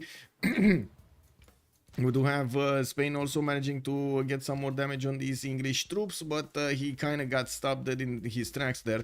Those cuirassiers from England came right on time. He needed to actually get the push a lot earlier. He couldn't, and right now these conquistadors are not that useful anymore. Well, they're definitely useful for the defense. And he's trying to get a general for them, or does he have a general? He does have a general for them. I guess we're going to need to see if there's going to be a counter push here from England. He did put Bradford to the south, and he is getting a few courses to upgrade in that city center. Wasn't this the Great Petra city we were talking about earlier? This is the Great Petra city we were talking about earlier, no? Rush tanks, helicopters, right after industrialization, or wait to grab research labs. I think that's situational, to be honest, Nemesis. I think that's situational on what do you have next to you. If you're free sim and you just can keep on being free sim, research labs is definitely the better one, the better option. Rome wants payback for what happened 1,000 years ago. Exactly, Beasley, exactly. The Great Petra city of Bradford, yes. Okay. I guess we're going to need to take a look here how Cynthia is going to try to get in. I'm pretty sure he's also going to be quite close to getting his tanks. We got him on military science. He already has cuirassier, so it means he has ballistics. He's building his roads towards his opponent. And well, Spain has been lower than him in science for some time now. It doesn't look like... oh, wait. Oh, XP went industrialization and Freezer didn't. So we're gonna see tanks also from Freezer and steel walls. It's not gonna be easy. Not gonna be easy at all for Tomeres to push through this. Now we got universities. Norway is getting those railroads, starting to connect his cities, and I still don't see an army from him on the west side, nor is he actually giving us an idea what is he gonna do up next. 274 science is definitely strong.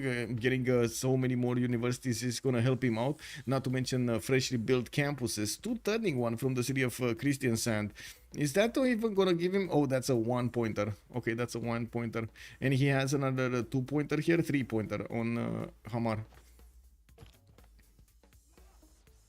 Another city from Skedsmo. I wouldn't be surprised if he's gonna put another one to the south by the looks of it. Japan has so few cities actually. 2, 4, 6, 8, 9. Okay. On the rich islands, it seems like it's very few cities. And well, good thing is for him, he now did manage to get 404 science. That gives him a lead on LDK. Actually, makes him catch up on the lead that LDK had. While he's gonna get his chemistry, we're gonna see a lot of these research labs getting into his land over here and giving him those extra science points. While he did secure the extra production over LDK also. He's not close to LDK though. LDK is on the other side of the planet, so we're going to probably need to see him use that production capability against Ethiopia and England, and we're also going to need to see if he's going to choose to go to be offensive here or not. I would imagine at the moment he's still building up his capabilities, simming basically, rather than doing anything else. Archaeologists are going to give him some antiquity sites. He does have 1, 2 at least that I can see. That should be fine. I'm pretty sure he can find a third one somewhere. Yeah, there we go. Third one over here to the northeast of Nagano, so he can get that through.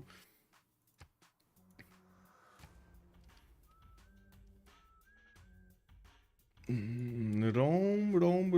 Alhambra coming up from Kume. We got factories getting in. Industrialization, of course, got acquired earlier. He did finish his terracotta army. Has a spy in Lalibela. I don't see it at level 2 though. And a spy here probably somewhere in the city of Seoul. But again, he's not actually doing the missions to get them higher. And I don't see him actually managing to use terracotta army to improve their levels. That's a bit unfortunate though. It would have been awesome for him to get a level 2 spy or something. I'm pretty sure Freritos is going to be one of the ones that will just spam helicopters later on in the game against his opponents. Well, first up, we got some Roman cuirassiers able to stomp some Oromos, and we do need to see when the attack is going to start here. It does seem like these cuirassiers are definitely going to be strong enough to push through Oromo line, but might not be strong enough to push through Cavs. And that's exactly what's happening. Freritos did not click the buttons fast enough, and it looks like Kila did manage to have the time to upgrade all of these Cavs. Well, some of them are still going to die regardless. Yep. Okay. I do see XP did manage to get those points of production. Is he on combustion finally? No, still far away from it. Rifling barely coming up next turn? That is slow. I mean, we do see Spain here is going to get his steel walls. He already has refining, so he's going to get combustion in good enough time. I'm pretty sure he's not going to push England, but he's going to have the defensive capabilities he needs. Getting in common training projects so he can get one of the modern generals. So compared to Sejong bonus, wait, can we say that he has the same stats as Norway or not on Korea? I mean, to be honest, I never did the math on how much he's getting, but we're wait a second, how many eras are we in? Let me take a look. He's in he has team power, he has labs, right? He has labs. He's here, so he has modern era. So that's 1, 2, 3, 4, 5, 6. Wait. 1, 2, 3, 4, 5. Okay, 5. And what's the first? I guess we would need to actually take a look at how much he got. Wait.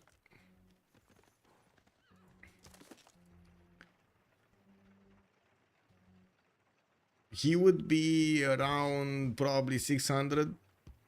Between 500 and 800. I would say between 500 and 800 actually right now.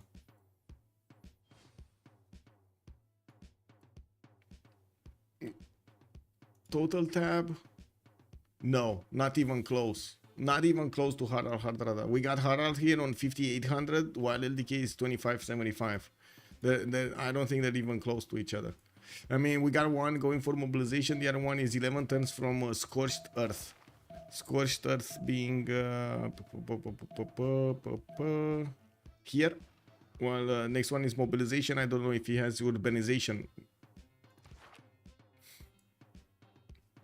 I watch because I like Michael. Oh, thank you, sir. Thank you. Points are literally the only reason I watch. Oh, okay. I mean, you need to get those points in. Yeah. Okay, well, we do have Norway here getting quite a few military engineers to the northwest. We're going to need to see him prepare his army, prepare his attack against the Korea. I'm pretty sure it's something is coming with Amina getting recruited, or quite a few generals also being deployed to the northwest. It looks like he is going to need to reveal himself. Campus research projects here for Albert Einstein. Korea is gonna try to get there also, and we do need to see if he's gonna prioritize getting the labs first or try to go for the projects. Looks like labs are gonna be the priority. He did manage to push back the units from Rome, while Rome is doing an attack on Ethiopia here. Looks like he's not going to manage to push too far into the borders of Ethiopia. He's getting stopped here slowly. We do have a problem in Gondor, though, for Ethiopia. He doesn't have enough units, and it does seem like these Ethiopian cuirassiers are not going to be as strong as the Roman cuirassier corps. We do have also more coal power plants and in-camera training projects coming out from Ethiopia. He's gonna try to get one of the modern generals, Jose de San Martin being the next one. Rome might get it though in 2 turns. He's gonna get it passively. Scythia is also making projects, so he might want to get this, while Ethiopia is actually 116 points. Yeah, well, he's finishing one project next turn. Let's see if he's gonna have enough faith. 200 faith in the bank, probably not enough faith to buy it. I would say not enough faith to buy it. Do we have airports put down, aerodromes put down? No. Korea did manage to get aerodromes, right? Oh, does he not have a single aerodrome put down? Wait, is he so locked in his population that he cannot put an aerodrome down? Is this what's happening? Oh, that is actually quite sad. Getting another city so he can put that. Okay. Anyway, Freritos de la Vega all taking steel at the same time. That seems like a good timing as a team. Yes. Good sleep ASMR voice. I can't kick W, man. Sejong will always be an enigma for me.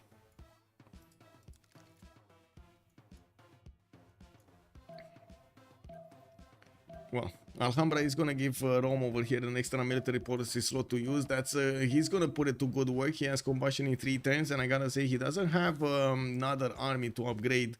He will have quite a few strong units that keep on pushing Ethiopia here, but if he doesn't manage to take a city to upgrade them in that city, he's not really gonna have tanks on the offense. Maybe we will see him start to actually get quite a few hard builds here. I do see a 2-turning cuirassier corps from Serbia. That's more than good production right here. And well, at the moment it does look like he's gonna need to do something about his pillages or his position. Okay, he's rolling back, coring up, getting stronger units, and I would imagine he's gonna want to get tanks here upgraded. He did manage to do some damage against the unit. I think he actually took one down, pillaged 2 tiles, but that's about it. He couldn't actually get through the defense that Ethiopia put up. Looking here, it looks like Spain is still not getting pushed by Scythia. It will take a few more turns for XSplit to get his combustion going. While Spain is 4 turns away from his own combustion, he did manage to get the steel walls, and I'm pretty sure he's gonna need at least 1 tank to upgrade all of the garrison defense strength of his cities. There is an English cav attack starting to form here, and it looks like Spain with a Corsair is seeing this happening.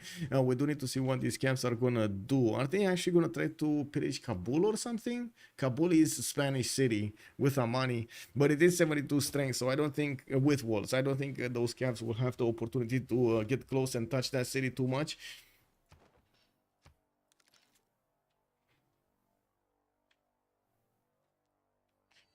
What do you think will happen next? Armies, nukes, or space? I think we're probably gonna see tank armies from Rome, or he's gonna try to get to tank armies here. He's 4 turns out, and then follow up with helicopters. I'm thinking we will see jet bombers from Vegeta.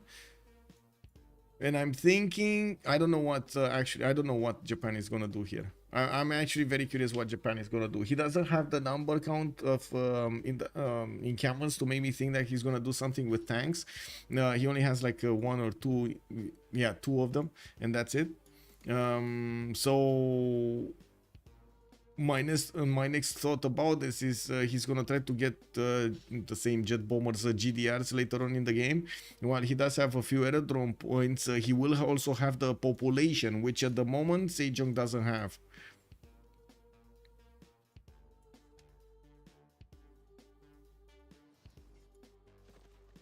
Can see two GDR armies fight for one of the capitals. Might be, yeah. Japan is going to win. That's what the busy holding strong with the thought that Japan is gonna win this. Whatever happens, Japan wins. Yeah, I mean it might be. We'll see. We'll see. Okay, so many research that's coming out from both Tirits and LDK. We do need to see how fast Tirits is going to manage to get that edge in the science on his opponent here. Well, by the looks of it, they're keeping very, very tight to each other, 505 481, but a lot more production on Tirits. We are about to see him pop over 700 points of production. I do see also he's building up a Big Ben, which of course will require for his allies give him quite a bit of gold before that Big Ben is gonna finish. Trying to go for Hueto-Kali. We do have, well, quite a few lakes here. This Hueto-Kali is gonna make Lake Victoria amazing. Like all of these tiles are gonna get those extra points. This is not a lake, right? This is a sea. Yeah, he has some lake tiles here in Fukushima. So at least what, 6 lake tiles are gonna be improved. That's not bad, not bad. Would have been nice to have more amenities, but you know, you do what you have to do and work with it. Aquarium coming up also from Scythia. It does have a few of these cuirassiers deployed to the east. Looks like Norway did acquire some units from Hansa, and he's sending them to pillage Scythia. That's actually pretty good, holding these Scythian cuirassiers locked to the northeast and not allowing him to send them to the south. Of course, yes, they're gonna get some promotion points. That's not ideal, but it is what it is. I'm pretty sure Scythia right now doesn't have a strong enough army to push through Spain with tanks. Spain having tanks. It will take a lot more from Explit to actually pull off an attack against Spain.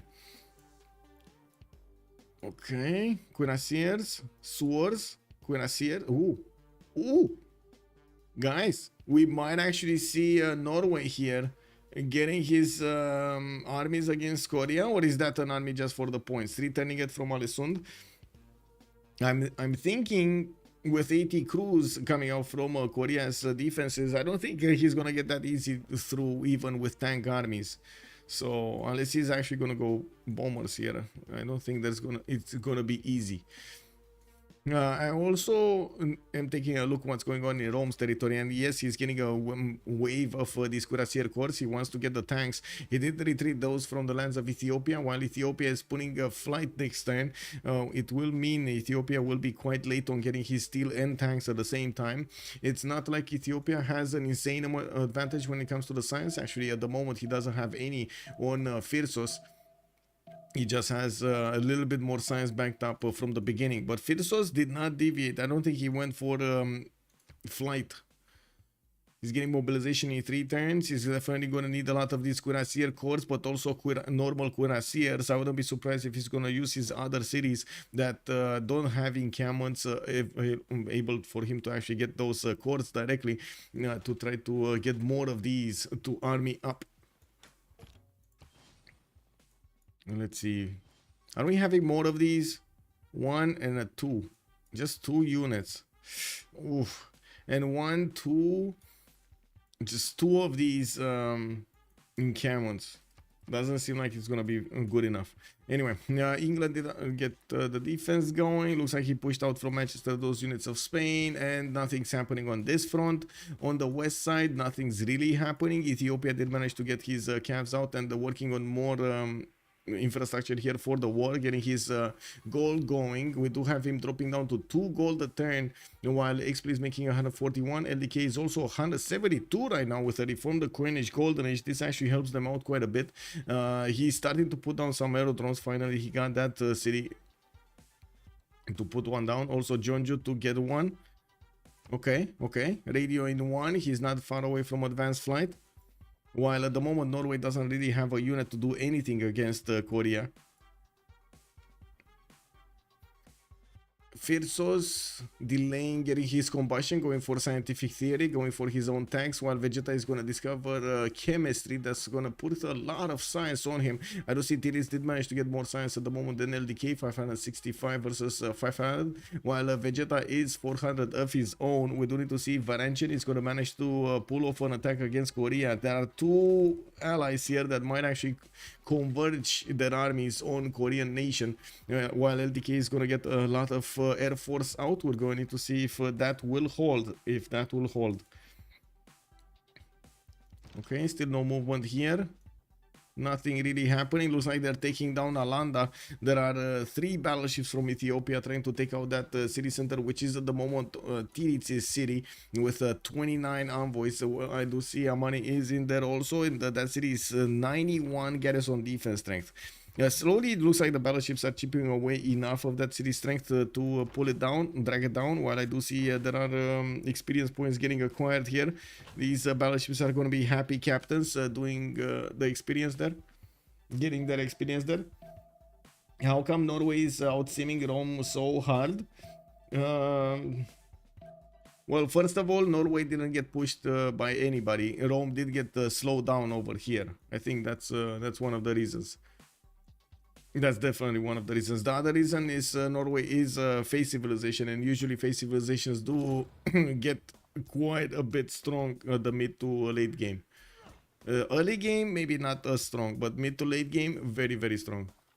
Yeah, we didn't also have Rome specializing in a little bit different part of the game, war. He's getting his encampments out, he's getting his military going on, keeps on putting off attack after attack against Ethiopia, tried to do an attack against Korea. All of that actually requires him redirecting production towards those units, towards that attack. And yes, they're getting something out of it. They're slowing down their opponents. They're getting tiles. They're getting yields from the pillages. They're rewarding somehow their team by using those strategies. But at the same time, you do need to keep a balanced approach. We did see the same thing happening on the other side, right? Ethiopia tried to do the same thing with his own units against Rome, and he did quite well with the Oromos. While we do need to see if this upcoming attack with tanks from Freritos is actually going to manage to push through the defenses of Gilead. I do see he's going to get his own tank corps, and he shouldn't be that far away from them, especially since Freritos is delaying this move. Now, we do need to see if Freritos is going to manage to get his armies out, because at the moment it does look like Satan is quite late on the culture. Huito Kali finishing up next turn from Yokohama. We do have archaeologists here getting busy, and yes, he's getting his research labs. He keeps on building up his research labs. While he did upgrade a few tanks to the northeast, doesn't seem like he's actually, well, right now gonna push, but we might actually see him flex a little bit against England and try to be a bit annoying against Ethiopia here also. There is kind of a highway that he could get very close up to those opposing units. Spain is almost even stats with England, considering everything he has been through. Yeah, I mean it is. He withstood a 2 versus 1 attack, right? Buying units with faith also hurts your sim. Those could have been builders, and it's more than 6 to 7 units. It's having to go bottom 3. Yes, that is the problem. Having to go bottom 3 and not getting labs in time. Yeah. Who is first dying, Spain or England? That's a very good question. That's a very good question, and I guess it all depends on how aggressive Japan is going to want to be here. I still don't see him actually getting up for massive war. He has the technology, but he doesn't have the units, the unit count, right? We do need to see if he's actually going to get an air force out. I do see him getting flight next 10, mobilization in 3, and yes, he does have quite a bit of population in his cities to put down aerodromes. Not to mention some sprinkled aluminium on his tiles. What do we have here? Okay, no movement yet. Rome did manage to get 1, 2, 3, 4, 5, 6, 7, 8, 9 tank cores. Well, tank core pre-builds. I do see Philip is gonna get his industrialization. While, wait a second, Freritos is next turn gonna get combustion. He doesn't have a normal cuirassier, so he cannot army up easily. I guess it is gonna come down to the numbers game here. On the other side, I do notice that cuirassier 1, 2, 3, Only 3 tank cores are available for Ethiopia to use. That's not good enough. That's not good enough. Even if he gets tanks, that I don't think that's good enough. He literally needs a line of tanks here. Otherwise, I'm pretty sure the Roman tanks will double shot these cabs. They should be able to double shot the cabs. I guess we'll see. We will see. Ethiopia definitely has faith in the bank. He could pre-build these, buy these units with pre-builds, and by the looks of it, we do have him building up his infrastructure to get oil generation. There we go. He just bought another Cuirassier core here from Lalibela. While he needs 3 more turns to get to his own combustion, that's going to give him 2 turns between him and Rome's ability to get to his borders. I think it should be more than enough time. Maybe gold is gonna make an impression here, and I gotta say I'm a bit sad I didn't follow how much gold they got from Big Ben, but I don't think they got enough. Like they got it and spent it. I don't think they actually got it and spent it, right? Okay, we got that Cuirassier army popping out from Alessund. He's not following up with more units. So that tank army I was talking about earlier is not going to happen. It is what it is. He's probably going to get one for the defense and one from the road. And that's it. That is it. With research labs coming out from each city, I'm pretty sure his science is going to be much, much better. We do have him 413 with 258 culture 10, 599 faith. In the bank right now. He's only on 180 faith. He didn't quite spam out his holy sites. He just got a few of them, especially next to the coast, and that's about it. Alex was right. I'm a secret genius. Who is winning? That's a very good question. At the moment, we don't know. We don't know. I don't know. I don't know. You want me to answer FTLV? You want me to answer Korea? How to say Japan? I don't know. I don't know. LDK is keeping up. Look at that. And there are so many strategic moves, like, tactical moves that can be done in the next part of the game that will influence the game so much. Okay, so for example, this attack, right, between Ethiopia and Rome. This can go so many ways. One good thing is Japan shouldn't be that far away from getting his advanced flight, and he is gonna have a lot of production to get those planes in the air very, very quickly, which is gonna mean he's gonna have an air force to attack into Ethiopia while Ethiopia is getting pushed by the tank corps of Rome. This is gonna be a problem. Tank corps and artilleries of Rome. Surprisingly close game. I mean, this is the finals, right? It's not super. Come on, it's not that surprising, bro. What are you trying to say? What do you mean? The finals of the CivFR Squadrons, bro. Anyway, I do see morning cameras being placed over here from Ethiopia, and Rome doesn't have the visibility over all of the units that Ethiopia is putting into the defense of Ankober. But now with his tank wars available, we can actually see the damage. Yeah, these calves are gonna get it. They're gonna get it. They're 85. These tanks are 108. We do have also a supply convoy with the tanks, Jose de San Martin, while on the other side looks like John Dark is gonna be here. Wait. That's not gonna give him the points for the tanks. Did Ethiopia get outmatched? Oh, no, he has Napoleon. Where's Napoleon? Oh, I see. I was clicking on the wrong one. It's Jeanne d'Arc and Napoleon. Okay, never mind. He has Napoleon. LCD is also in Gondar, not really doing anything. And I do see some Japanese tanks are also trying to see what's going on. Looks like they're gonna catch this archaeologist with his pants down in the forest. I think this guy, I mean, he gonna get it. I mean, this tank is definitely gonna get him. Or at least, well, I guess we're gonna need to see. Maybe he's not that interested in a lonely archaeologist in the forest.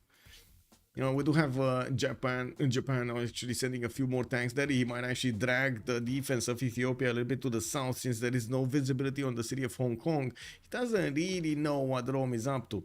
You know, we do have spies here in Ravenna, spies in Kume, so they could think that, okay, there is an attack here somewhere in Hong Kong. It can't be in any other place, and try to make a decision with that. Okay, Norway just casually buying a Cuirassier army in Alessund. We do have Norway also, 2 turns out from radio. Totalitarianism also coming up in 2 turns. He's on fascism right now. He could actually try to get those fascism tanks. Well, he's gonna be on fascism soon. Now we do need to see if he's gonna have the opportunity to do enough against Korea with multiple AT crews and biplanes starting to get out as an air force for Korea. Not gonna be easy even for fascism tank armies or helicopter armies with fascism to go against that defense. And I think the biggest question is how soon bombers and fighters for Japan, how fast can he build those units? We do have Tokyo. Come on, show me the production, Tokyo. Show me the numbers. That's a Magnus 170 production strength city. Kyoto 122. Yokohama, he's on 110. Shizuoka on 104. That's very good production from what he has. He's also building some hangars here, which is going to be quite important to get that aluminium through. While I do see he's getting some seaports also for those extra gold points in the seas. Oh, this is so satisfying. I gotta see these extra culture points on Lake Victoria are amazing. They're amazing. But wait, why does he need to actually build a flood barrier? What is he burying against? Where is he? What is this flood barrier even?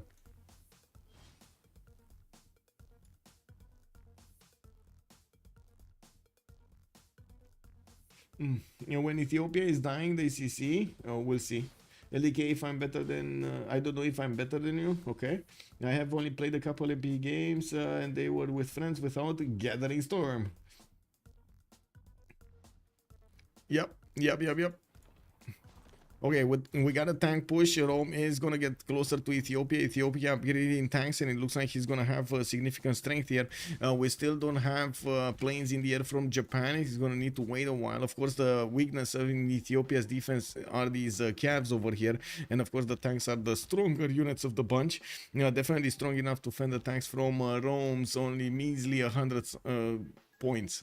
We got more tanks getting hard built from Rome, getting also to switch towards cav armies. This is going to help him get those helicopters in in the next one, and he can definitely just wrap around to the north of Gondar with those extra points of movement from those helicopters. Now looking at the west here, Norway is putting another one of these armies, getting anti-air guns in the air, well, to protect his cities, I mean, in the production queues. We do have Korea getting biplanes out, which is going to put quite a bit of pressure right now. They're going to get a bit of experience, you know, free experience from attacking his opposing units without counterattack. And I'm pretty sure we're going to need to wait for him to upgrade them into fighters. He needs to pull them back in his borders if he wants to do that.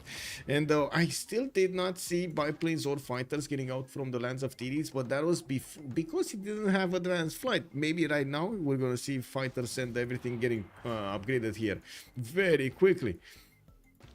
Well, Rome is about to get close up and personal with these Ethiopian camps. It looks like he's not gonna have enough movement, is he? Yeah, well, it didn't matter. He one-shot the cav. He actually one-shot the cav. Okay, these tanks were definitely weaker earlier. Oh, well, he's in a Dark Age and he just put the +5 card. These were 103 right now. Words of Religion, combat strength from the military alliance, combat strength from Intel.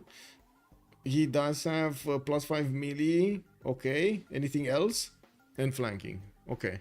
Well, you can see these are now strong enough to actually push through the tank cores of Ethiopia, especially if they do manage to get triple attacks in there. And of course Rome does attack with his artilleries first, putting those units to fend off with less strength against their opponents.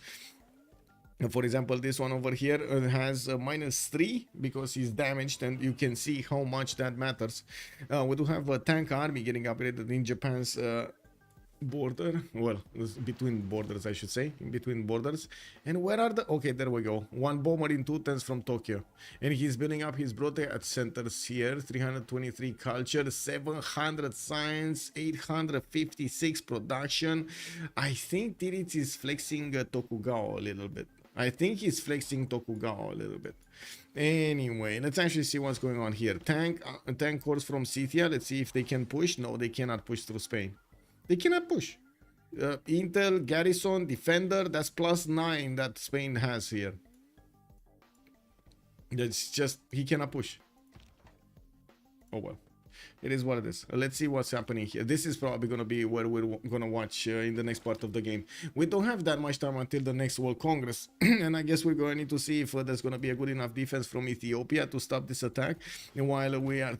I'm actually waiting for Japan to put up more effort here. We got 2 turns for a bomber, another 4 turns for another bomber. Doesn't seem like he's going to be right, you know, right there on time. It's going to be late, like 3 turns. Desing like 3 turns with the attack of Rome. Tank Army is getting 4 turns in the city of Norway, and I do see he's getting Rule Valley in Nidaros for those extra production points. That's going to put that capital significantly higher. He's right now on 130, and that's not Magnus in there. That is Moksha in there. Okay, I think this is important, right? The first moves of Firsos. Is he going to take out tanks, or is he going to keep on pushing to get the... Oh, I guess we see the same thing happening here. He's not really getting the first moves. Okay. Now the tanks are wrapping around another tank. Getting the artilleries through. Getting those attacks going. Oh, that kind of looks like a dead tank. Shall be knighted primer. Natro 0225. Natro, thank you so much. Hey, thank you so much, sir. Good evening. I'm very impressed with Spain too. Yes, Spain should have died there, but he didn't. He did amazing. He did very well to actually withstand this attack. And I do have to point out the Roman artilleries actually are enough to actually take a shave off enough strength from these tankers to allow the units of Rome to keep on pushing through. And while we will see the first bomber deployed next turn, we got 2 more coming up in the next 2-3 turns. Airports in the southern cities for more aluminium, and it looks like the Air Force is just gonna get bigger from now on. Ethiopia doesn't have anti-air guns yet, but he does have steel walls. He should have the ability to get a few. I do also notice Harald is going for combined arms. We might be seeing nukes faster than anything else on him, while DK is going for advanced ballistics on the other side for 2 turns. Colonialism also coming up from him. Fighters getting up in the air from Norway soon in 3 turns. And of course he keeps on getting that, trying to get that War Rule Valley. He switched to fascism and he's getting his war department. He's probably gonna try to switch to democracy afterwards to get everything else. Cold War coming up in 5 turns. Combined arms next turn.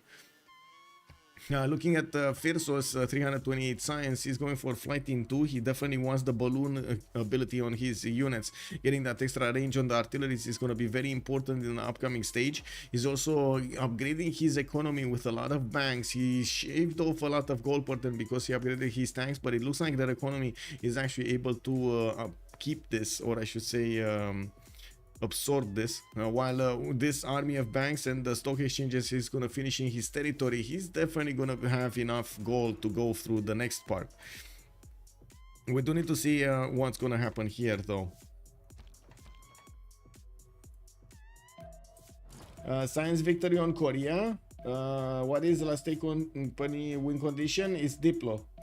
I think it's Diplo. It's Diplo on Ethiopia. We got Ethiopia here with 8 out of 20, and that's without statue, and I think without Potala. So he could get like 4 more points. Without noble as well, that's 5 points.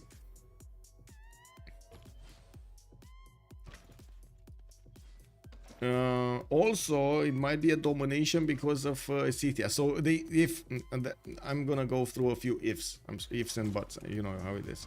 Ethiopia, if Ethiopia defends Rome and stays alive, he's gonna keep alive the dream for a Diplo.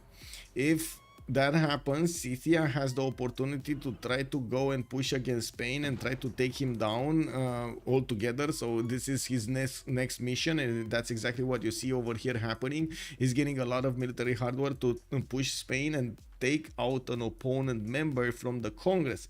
If they do that, they have superiority over there on the votes, and they will secure the Diplo if the World Congress activates. While east side, on the east front, we do need to see Korea defend himself, and what he is doing right now, he's building more defensive capabilities than anything else. Finally, look at that. He actually needed to chop all of these marshes and rainforests from the west of his What is this? Gross Gegdu 31. This is him being extremely annoyed with what's going on in his capital. Kicked up. Does this mean something in French? I don't think it means it, but does this mean something in French? Finally, I can see a game live where fighters fight with each other instead of being immune units. Maybe outplay that band out of Freritos on the war. Like CTF first moves are deadly. Yes. I mean, look at him go. He's actually pushing through the Spanish defense. Granted, there weren't tanks upgraded everywhere, and these units, but these units are more than strong enough to withstand attacks. Not triple attacks, though. Or are they? No, no, I don't think they can actually withstand triple attacks. Well, quadruple attacks if you count the artilleries. We do have the military engineers getting also them with quite a bit of extra bonuses. The roads, and yeah, this is what I was referring to. They can't really withstand 3 attacks, but they could have if those artilleries would have shot. I think they definitely could have. As in both of them they would have shot. I don't know why they didn't shoot, but I guess it is what it is.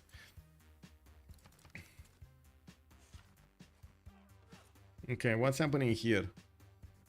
Okay, we do have Rome managing to carve a path towards La Libella, and he does have the opportunity to take out another tank next turn. While I don't think he lost a single unit, he actually took out 2 tanks here, 1 here and 1 here. This is a problem because at the moment we don't have Ethiopia with enough faith per turn, nor does he have enough production to actually recover these units if he loses them so quickly. And right now these tanks are actually very close up and personal with the artilleries of Ethiopia. These are gonna be extremely squishy. Probably one shot. Yeah, they are getting one shot by the Roman tanks. And where bombers? Jet bombers from Japan deployed in Otsu. We do have another one getting out in 2 turns. Oh my god, so many of them. Okay, so we got already 2. No, this is a fighter. Wait, he switched to a fighter? Interesting. Anyway, he has enough. He has already 1 deployed in Otsu. He's gonna get a fighter here. He's gonna get another one next turn, and I do see another 2 other than that being built. 5 is gonna be more than enough to go through all of Ethiopia's defenses. And to be honest, it kind of looks like Rome broke Ethiopia's defenses. I don't think at this point it doesn't look like Ethiopia will have anything other to do than try to fend off attacks, try to slow down this takeover of his empire, and try to get a safety settler out. This will expose England to also attacks, and I'm pretty sure the jet bombers would be more than capable of taking out English cities here. While at the moment I do see Scythia is managing to get through the defenses of Spain. It looks like he's gonna push towards the city of Toledo and just gonna wrap around the Spanish units. And we got Gigi being called out from La State Company with the push of Rome against his opponents. He did manage to take out what Ethiopia was building as a defense, and with no victory in sight, we did have La State Company conceded the first game against Freritos de la Vega on the Rich Highlands map. By your actions this day. Korean city production. Yes, let me finish this animation here. Seemed like it was LSC favored. It seemed like, but look at that. The game got played out. Strategic moves, tactical choices were made, and at the end of the game, Freritos won it. There were quite a few interesting pushes. Definitely Ethiopia with the Oromo push slowed down significantly Rome over here. We did have also a bit of a disturbance in Korea, but I don't think it was that much. It was important, but I don't think it was that much. And what happened here with Spain, man? Spain did unbelievable. Iron Man Spain is holding strong against Scythia exploit. This would have taken them a long time, and Spain, I think, would have had that time to get a settler out somewhere. Let me actually take a look on the screen and see when they're joining together. We don't have them right now joining, or not yet. Oh, I need to switch a lot of settings. Give me a second. This.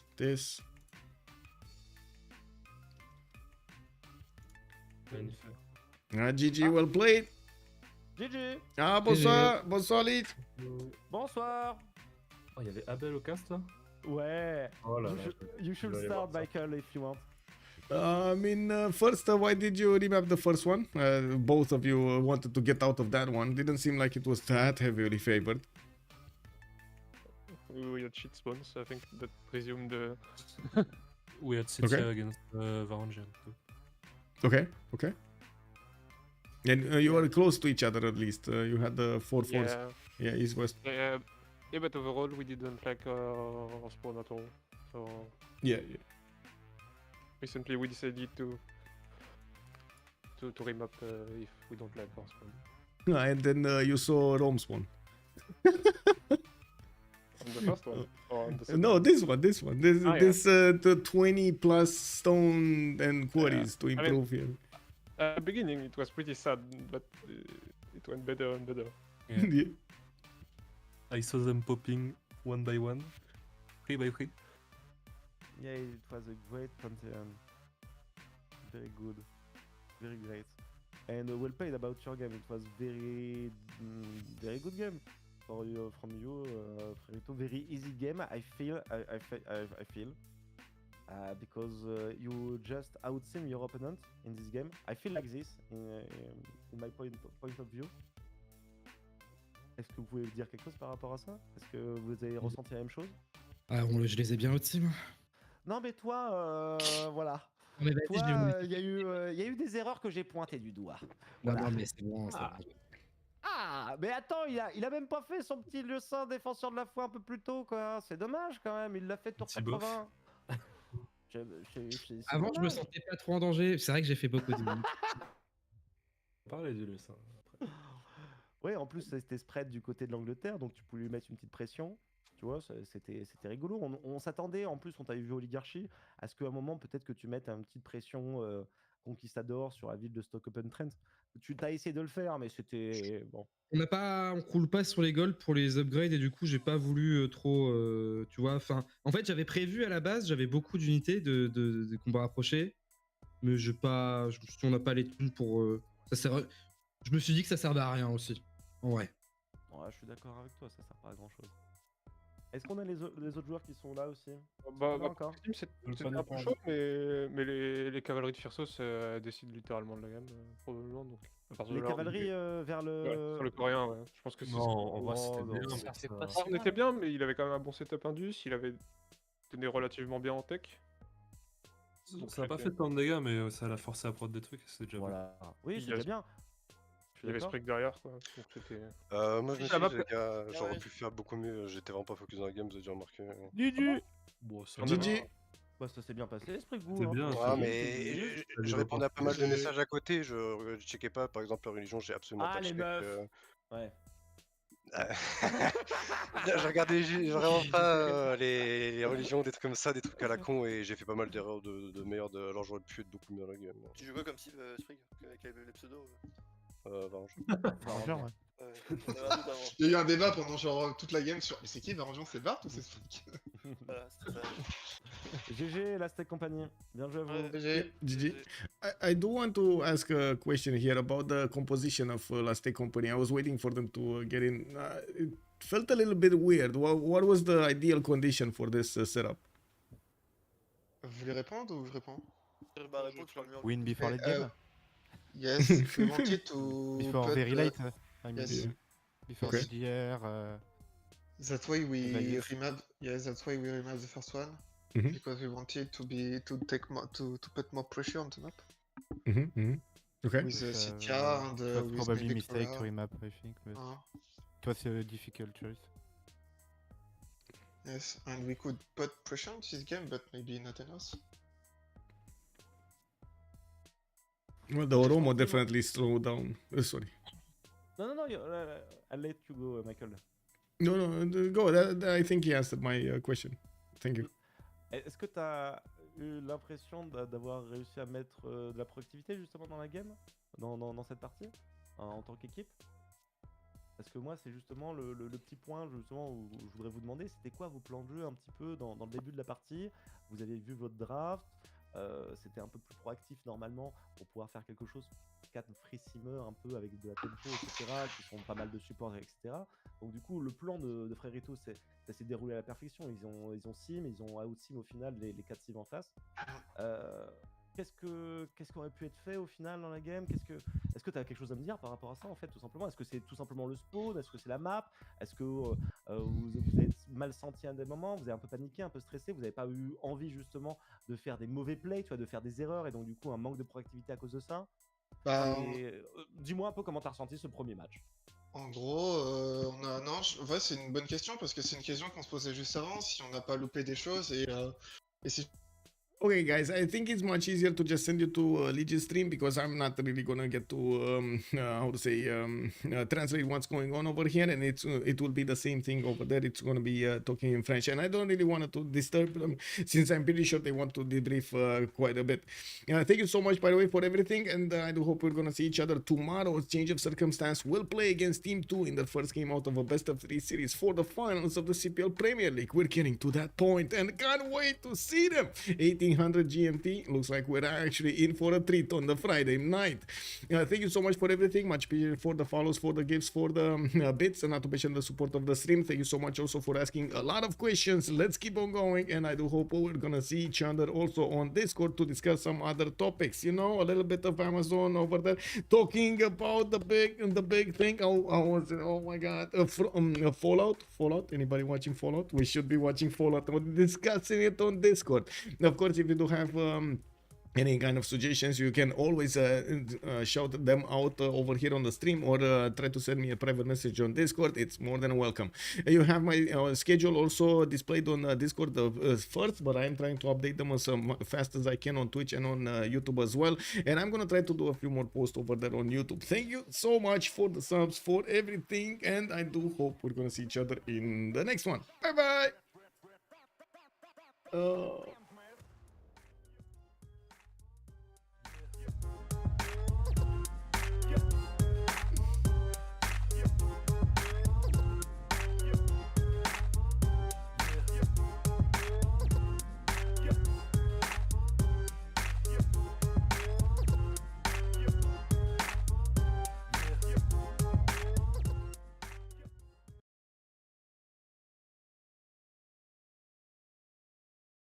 Et aussi du côté de Sunbro dans cette game, je t'ai pas encore entendu.